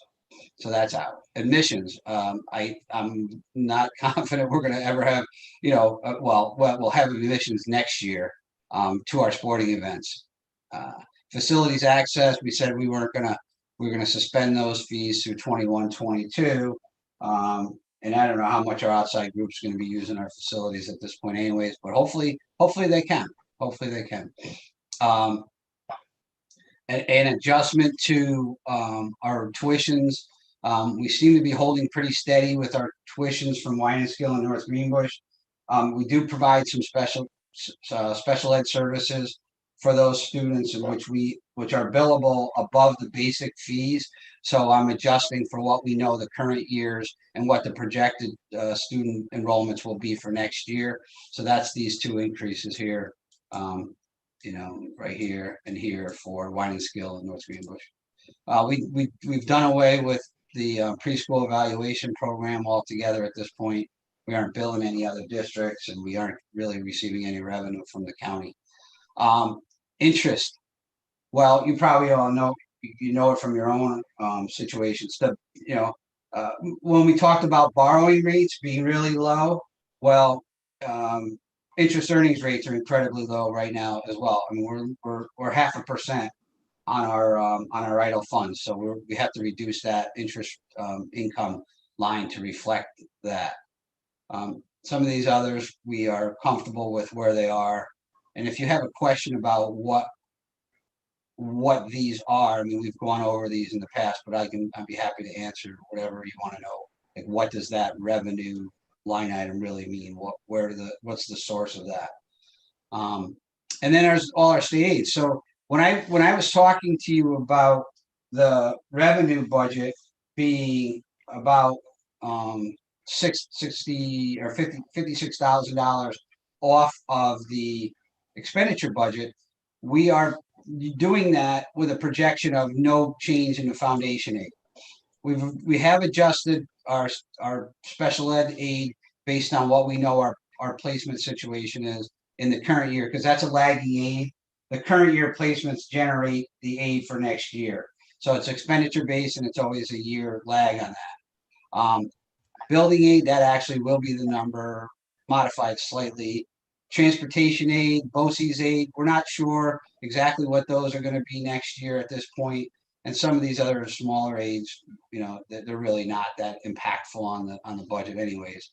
I meant to mention to you, if you look at, and I think we did talk about this in the general fund budget in the buildings and grounds area. There's a line item for $100,000 project to address the fire alarm issue at Algonquin, which was one of the items that was targeted for the capital project. But we feel like we can no longer wait on that. And I think I did have some conversation with you about that at the last board meeting, and the correlation to the issues we had at Post and Kill Elementary when their alarm was causing us some problems. And we use each time that we've done these $100,000 projects over the last few years, we've used an offset from the debt reserve of 100,000. But we don't have 100,000 left in there, so there's only about 88. So we'll bring the rest of that in, and we'll also to try to offset that $100,000 project. And then we're planning for another transfer from the ERS TRS reserve, and then we'll appropriate fund balance at the same level as the current year. Any questions so far? I have just one question, Michael. Can we take off, is it safe to take off now the foundation aid net of GEA? That gives me, it makes me twitch when I see that GEA. No, I leave that on there just so that we never forget. I don't think the ones who live through it will ever forget. Yeah. As you know. I think Chris actually mentioned that last year or so. And maybe it's just I don't know, it's a block on me. Yeah, no, I'll get rid of that. I just thought, I was like, whoa. Yeah. Thank you. Who knows? Maybe what goes around comes back around, and maybe it should just stay there. And we'll see another GEA coming up in about 3 weeks or so. Oh, I hope not. Hope not. Me too. Me too. So I'll do that. Yeah. So this whole thing, again, is based on that the tax levy going to the levy limit, and so there's the conversation too about. Let me just share this about our ability to use some reserves, and I want to share with you because I am, so we're looking at, using this 870,000 next year. We're using the 869, 284, because that number balanced the budget. That's why it was that weird number. But so basically going into this year, there's $3.5 million in that ERS TRS reserve. I'm not sure. We may add a little bit to that this year at the end of this year, just because again, it's kind of a strange year budget wise in that there's places where we're spending money where we wouldn't normally for COVID related things. All kinds of different things that are related to it, but there's also a lot of places where we aren't spending money that we would normally. We may come out of this budget being able to add to it a little bit. We're kind of early in the year to project out too much.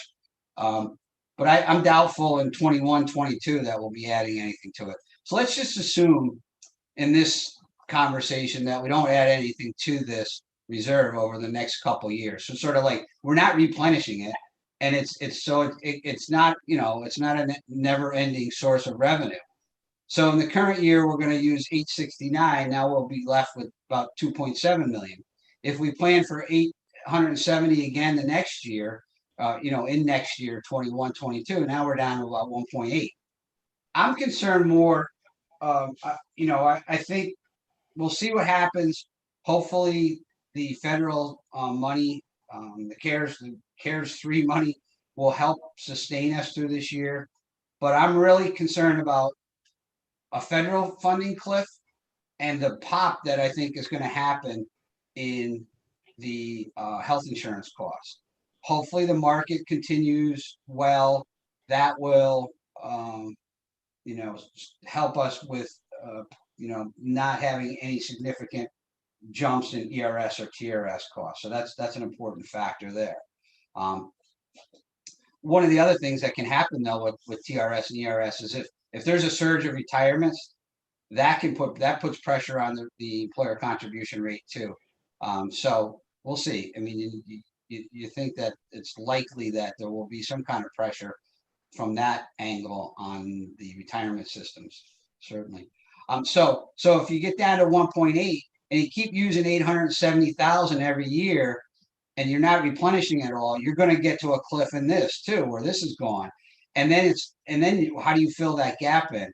We did a lot of planning back when when the first financial crisis happened. We had a decent fund balance. It was all right, and it wasn't spectacular, but it was decent. But we did a lot of planning, if you remember, about how to tier it down.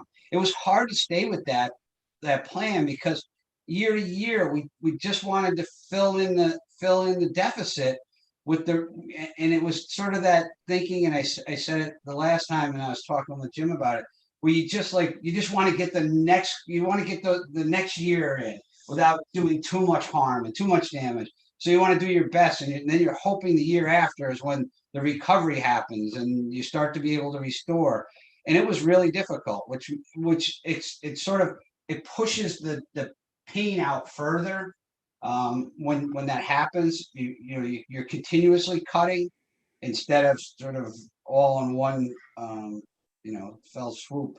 And I think probably in the long run, that's the goal is not to do too much damage, just to have hope.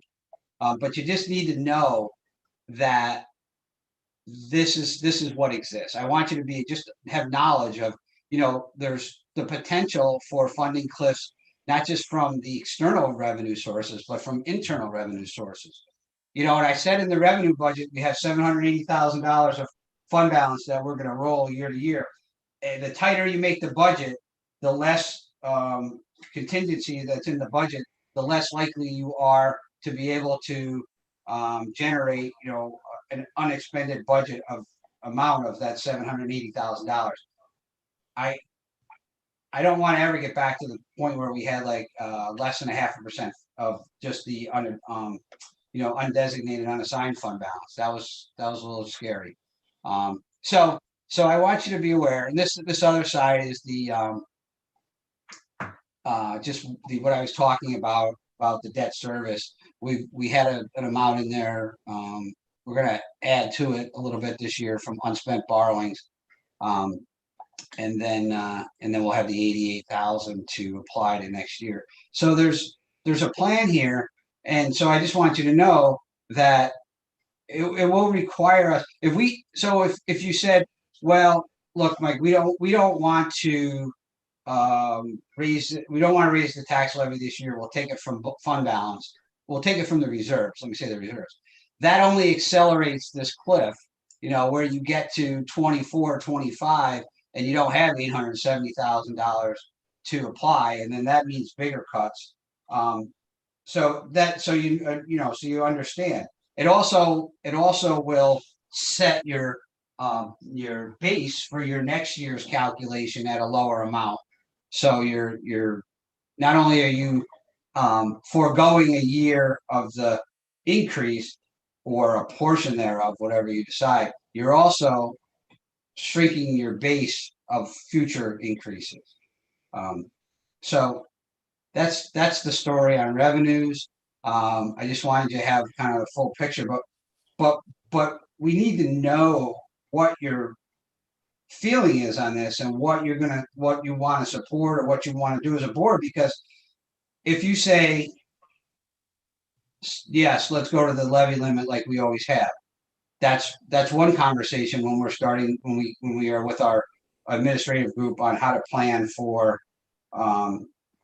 whatever else is coming in terms of the program modifications vis-a-vis state aid, or if you're saying, well, we want a portion of that, levy increase, or we want none. That matters, and we have to do that planning.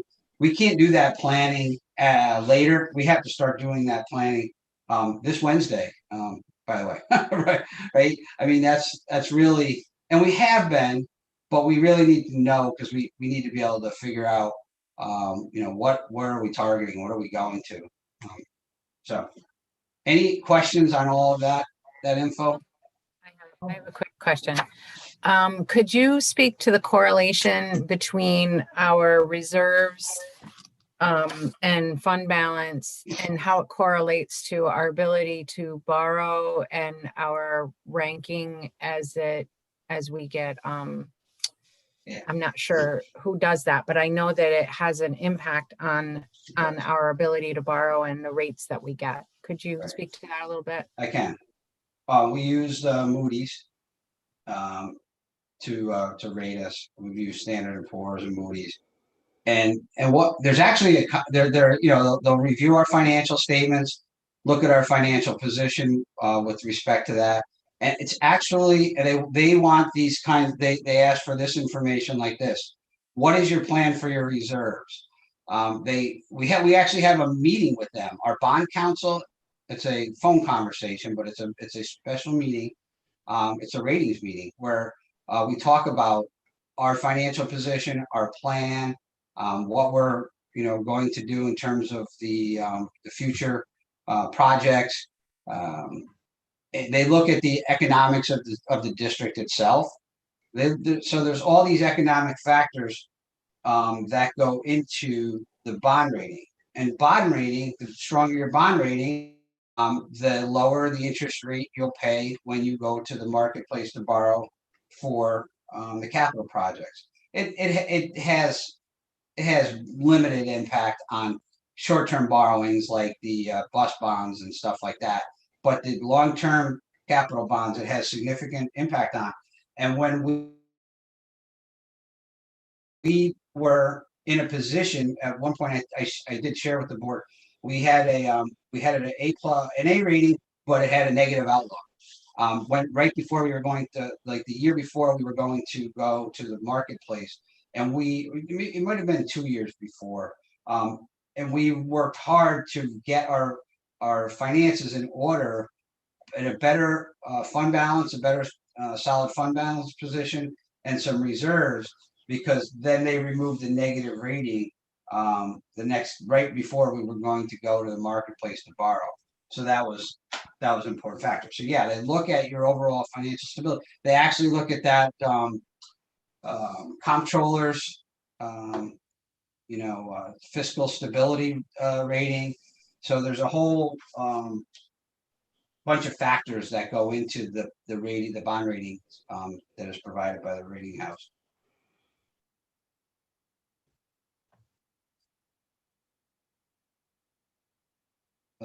Anybody else? Questions?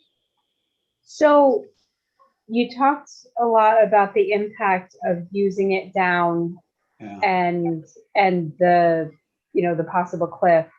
And I was going to ask about the possibility of, using it partial, like splitting the difference. Yeah. I guess I would be interested in your opinion, having so much history with all of this, what your recommendation would be. Like if the board said, Mike, what do you recommend that we do that keeps us in a stable position going forward? What would you say? Well, with respect to the reserves, I mean, I would start tiering this down. So this might not be 870 in that year. If you're not adding to it anymore, if you're not replenishing it and you're dealing with this fixed amount, then the next year, the 870 has got to be maybe 500,000. And then you're going 300,000. So you're gonna take yourself off of that reserve a little bit at a time over a few years, so that you don't have a whole $800,000 cliff in 1 year. On that side, that's assuming that there's no adding to it. And if things are going to tighten up the way we think they are, this financial situation is a little different than the other one. The last time it seemed like it just came out of nowhere. And boom, the marketplace was a mess. State aid was cut, and it was pretty ugly. And there wasn't really the opportunity to plan for the future like that. But that's what I would do on the reserve side. And again, it's always easy. I don't take it lightly, but with respect to the mission that we're trying to accomplish and the goals that we have internally, given that this is the smallest tax levy cap, I would recommend that we do what we've always done is go to the levy limit.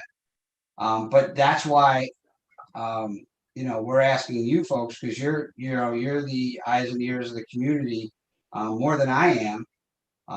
But because I guess I know what it will mean if we don't. And I also know what it means to the community if we do. So, so now I guess it's kind of a wishy-washy recommendation, right? But I'll put it this way: in order to preserve as much of the program as we can in the current year, especially not knowing what state aid will do, I believe this is not the year to do a zero or something less than that. And other than that, I guess I'd leave it up to the board. I mean,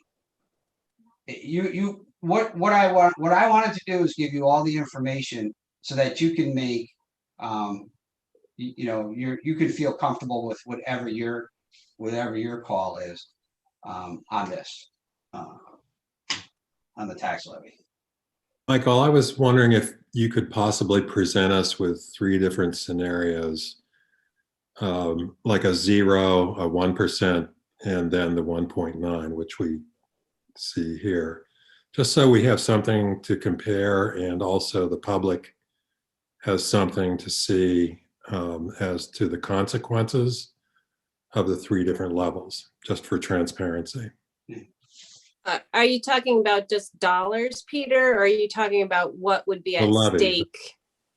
Oh, No, I understand, but what would we have to cut if we did a 0% tax levy increase? Is that what you're talking about? I think the dollars would be easy enough, but I think the harder part would be to say what programs would be impacted. Is that what you're getting at?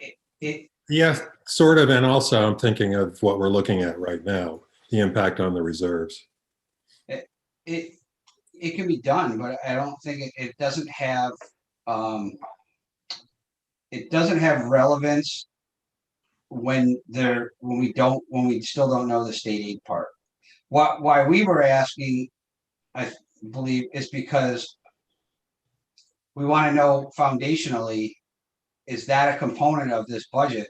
I mean, you no more than saying we're going to use $870,000 of fund balance. I mean, you could say, Mike, we want to use it all. We don't want to. So that's, I guess my point is, we can give you 3 scenarios that and say there's no cuts, but they're not really relevant until we know.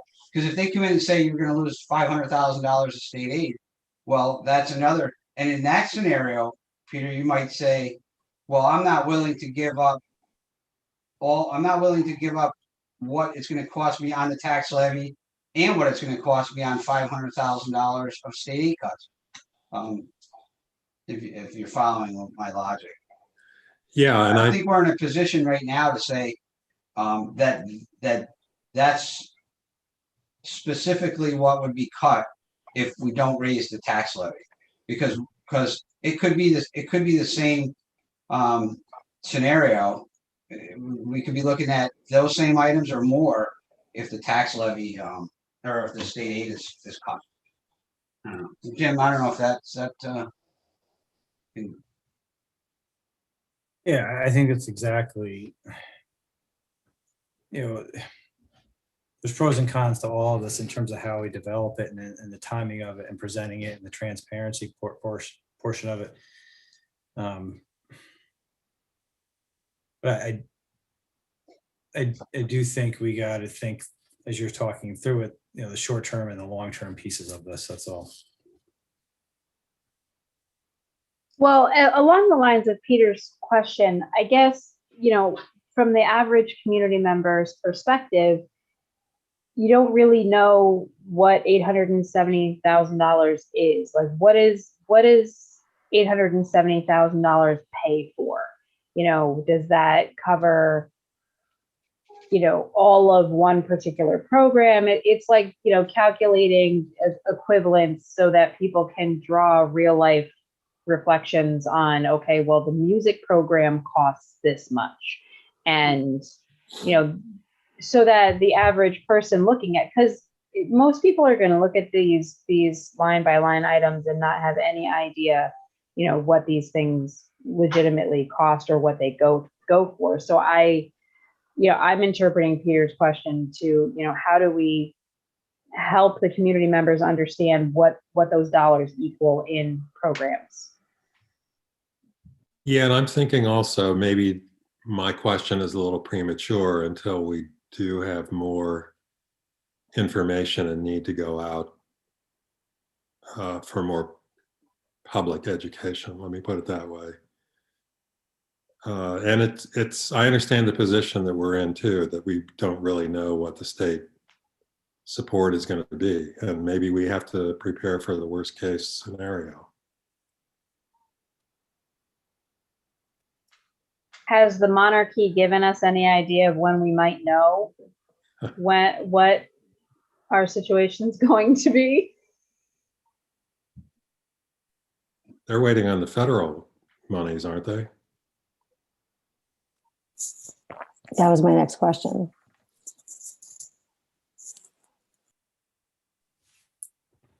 Well, the report that I had heard today, which I referenced previously, made it sound as though there was a bucket of money specifically designated to education, not that it was going to go all the way to the top of the state level and then they would have the opportunity to allocate accordingly. Maybe I misunderstood that, but the way that it was prefaced in the Albany County briefing was that it was education money. Now, that doesn't necessarily mean that it would all go to, equally to districts, but I guess I'm not sure how that relates. Maybe you have more insight.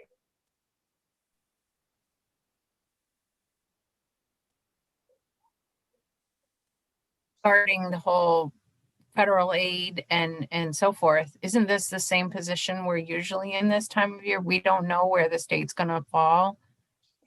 Yes, it is. And that said, worst case scenario, if we do if we do get a cut, then the worst thing we can do is say, all right, don't use reserves. Right. So with all of the unknowns, I'm just trying to understand your recommendation. With the unknowns in particular, you're not saying don't use reserves. You're just saying maybe this isn't the year to start doing that. I'm not saying that. I am saying use reserves. I'm saying use 870. I mean, ideally, I wish we didn't have to use that much, the same as the year, because that is as the current year, but I don't think that's going to be a possibility, because that just at 870 puts us square just about with the current expenditure budget. You know, you said something, Ann, you made a good point that we're usually here at this point pretty much every year, and it's sort of been a given, especially over the last few years, that the economy was going pretty strong, and low unemployment, all the good stuff that was happening, and the tax levies were all look two-ish, low twos, 2.5, something like that. And so it was, I guess I'll say it like it was sort of given that we would go like we had traditionally, but those the difference between those years and this year is this year we're coming out of a pandemic, I guess, hopefully, and we don't know what the impact is out there in the world of Averill Park and the taxpayers, and so what that's what I'm saying is my recommendation, if I'm thinking about it in purely supporting our programs, our students, all the things we want to do. I mean, you can look at this two ways. I remember, Doug, when you talked about, and rightly so, that there's families that are in tough spots. Lower economic circumstances and the tax rate increases put pressure on them. Typically, and not always, but I say like typically in general, it's less impactful on those families, generally speaking, because you would expect that the school taxes that they pay are relatively less, right, than others.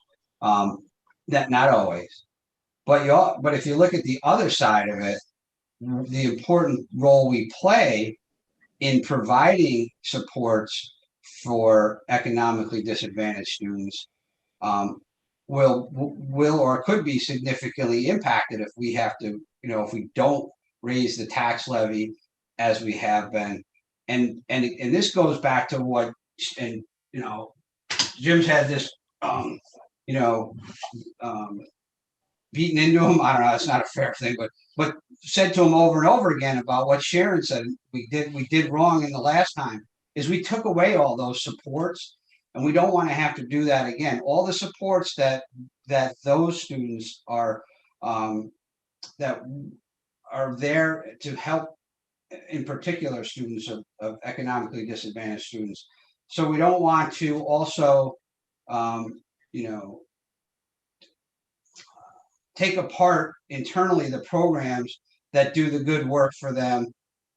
So we're sort of damaging what we can do directly to help for the indirect potential of tax, the tax impact adversely affecting those families at that level. And that was the lesson we learned the last time. We took away a lot of those social workers and school counselors, the after school supports, even things like late buses and things like that that give students the opportunities to stay after school for additional help, to be engaged in clubs and other activities. All of those things that are really important just for the school connection to the support, not just economically disadvantaged students, but all our students. And it seems like that's, that's the place that we go most, first. And we did that the last time because we don't want it to impact class sizes or some other things that we're trying to accomplish programmatically. So there's a big picture that has to be considered, and certainly the tax levy increase is impactful across the district. But I guess I'd say this one here, it's actually pretty small. We're not really even raising. Frankly, we're not raising that much money. It's helpful, but it's less helpful than it has been in the past when we're at 2.5%. Thankfully, we're fortunate that this is not the year that we have some significant expenditure side pressure. So it's really that's pretty much what I have as far as like. So Mike, go ahead, Doug. Mike, I agree with your approach this year.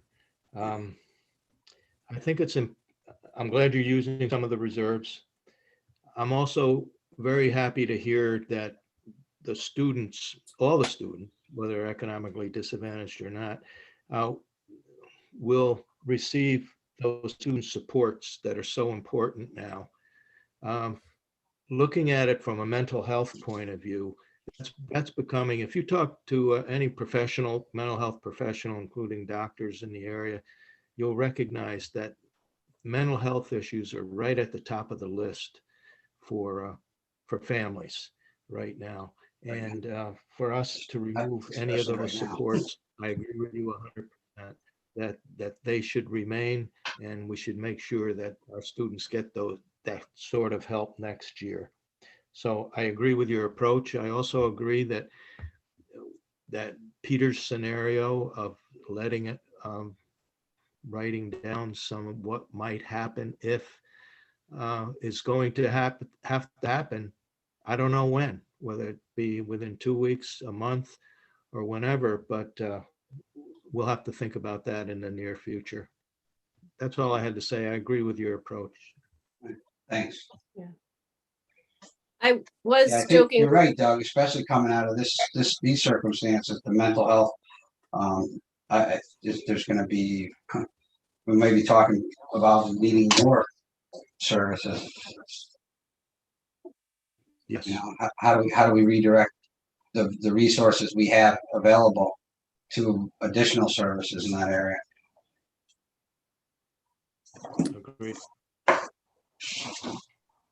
So I was laughing when I said to Michael, take out the note of after GEA, but that honestly was a horrible time when we cut 25% of our teaching staff. I think it was some phenomenal number like that back in 2009, 2010.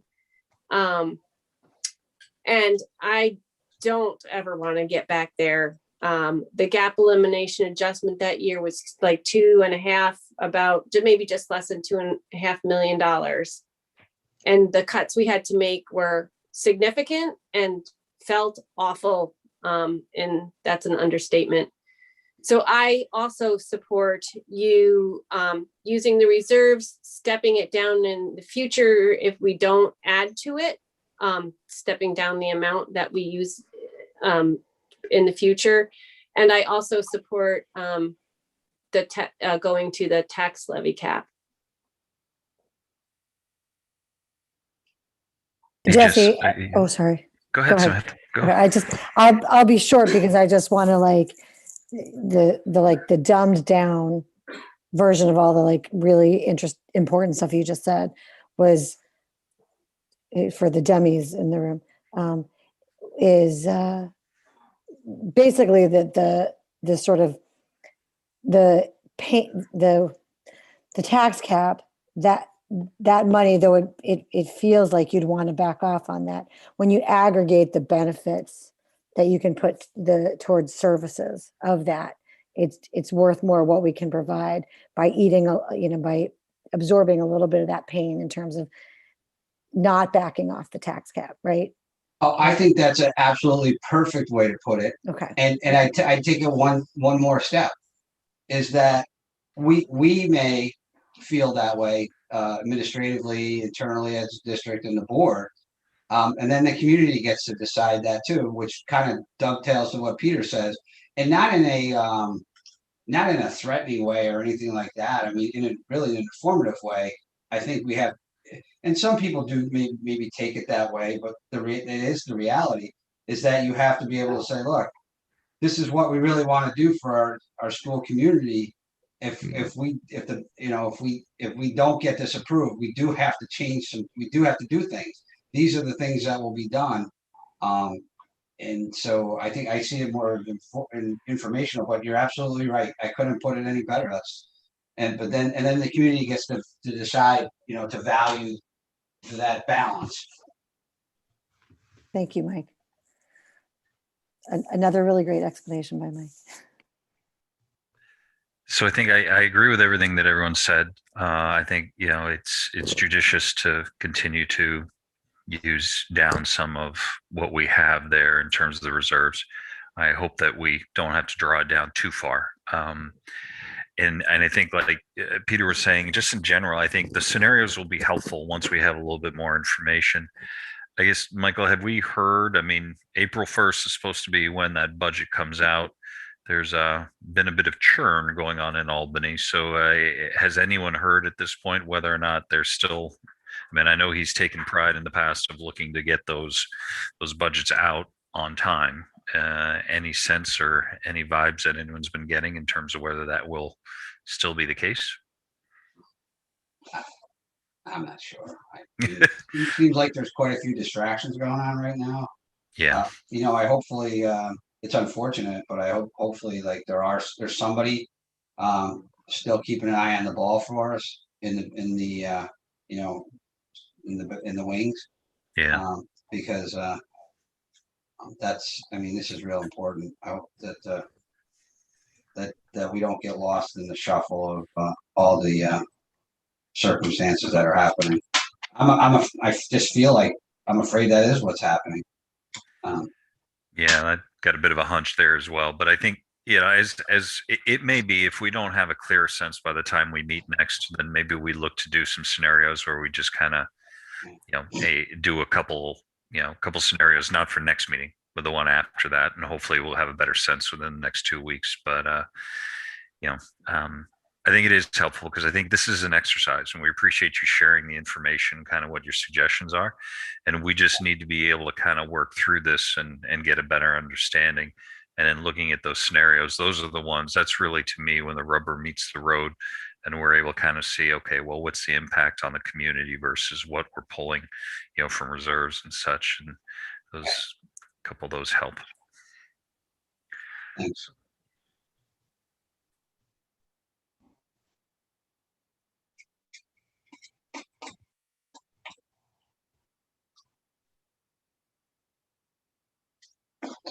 That's all I had. I appreciate it. Thank you.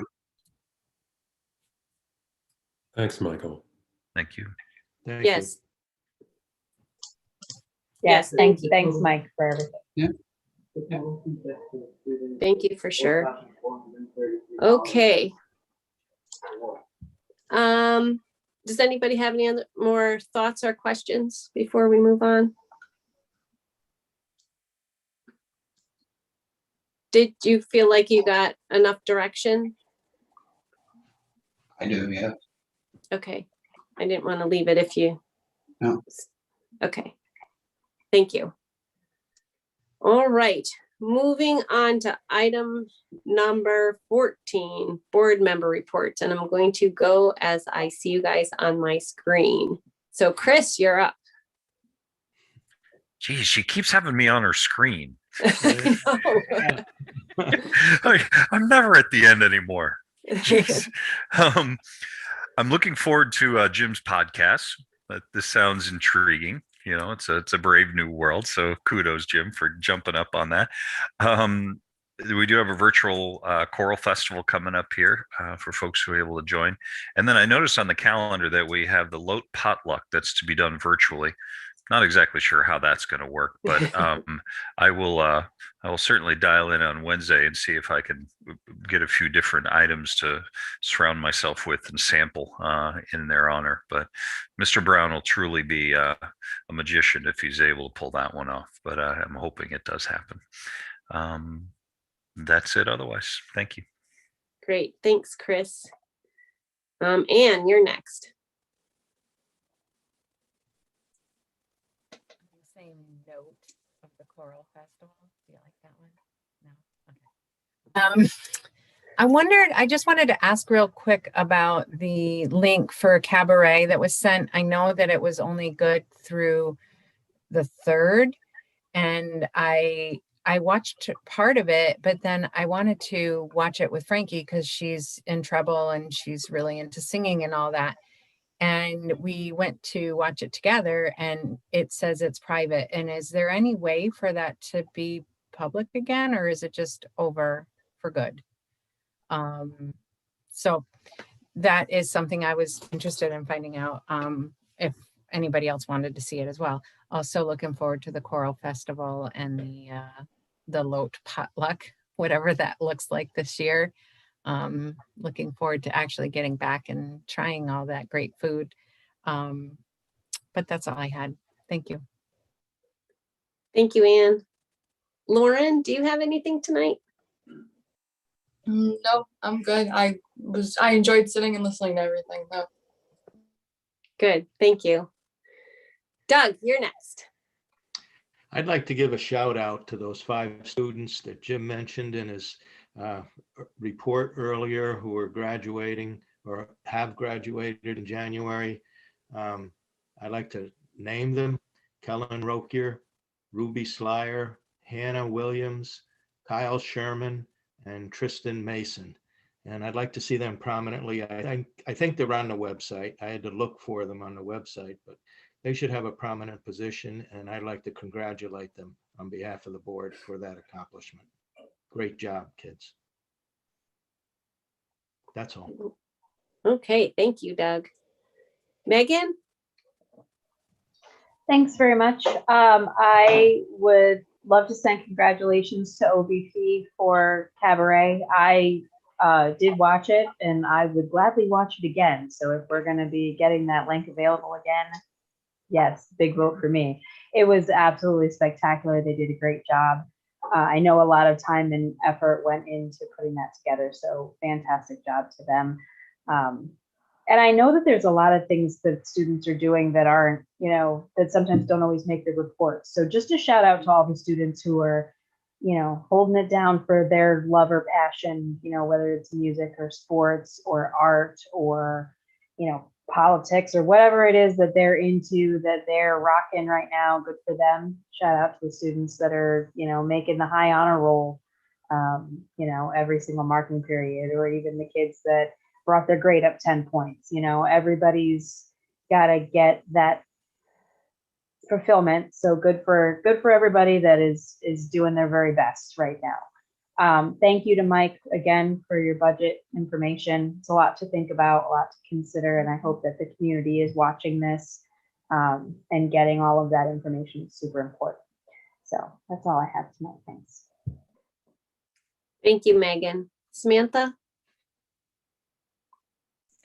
So Megan and Ann kind of literally said it, pretty much what I was going to say. My dad used to be in the theater, so I had this plan to do Cabaret and, got the dates wrong. So we would welcome it back to the chance to see Cabaret as well. So second that. And also with Mike, I'm so grateful to have Mike on this team. I don't think that I'd be able to figure this out without him. So thanks, Mike. Hey, we're quite a team. I like your summation of my my blathering for 45 minutes. I might take you on the road with me. I need the yellow book with the black thing, like public finance for dummies. That's how my brain has to boil things down. So plus sleep deprivation. I did want to say that, students are doing great. I'm going to do my soapbox with the teachers, the virtual teachers again, because you know, the kids are getting very proficient at Google Meet, sometimes to the detriment of family piece.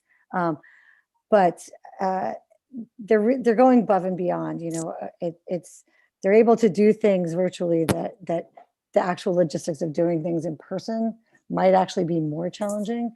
And so I know one of the teachers we work with is empowering Amelia to do something that's almost a little bit beyond what you expect. And it's, you know, it's like not lemons out of lemonade, other way around.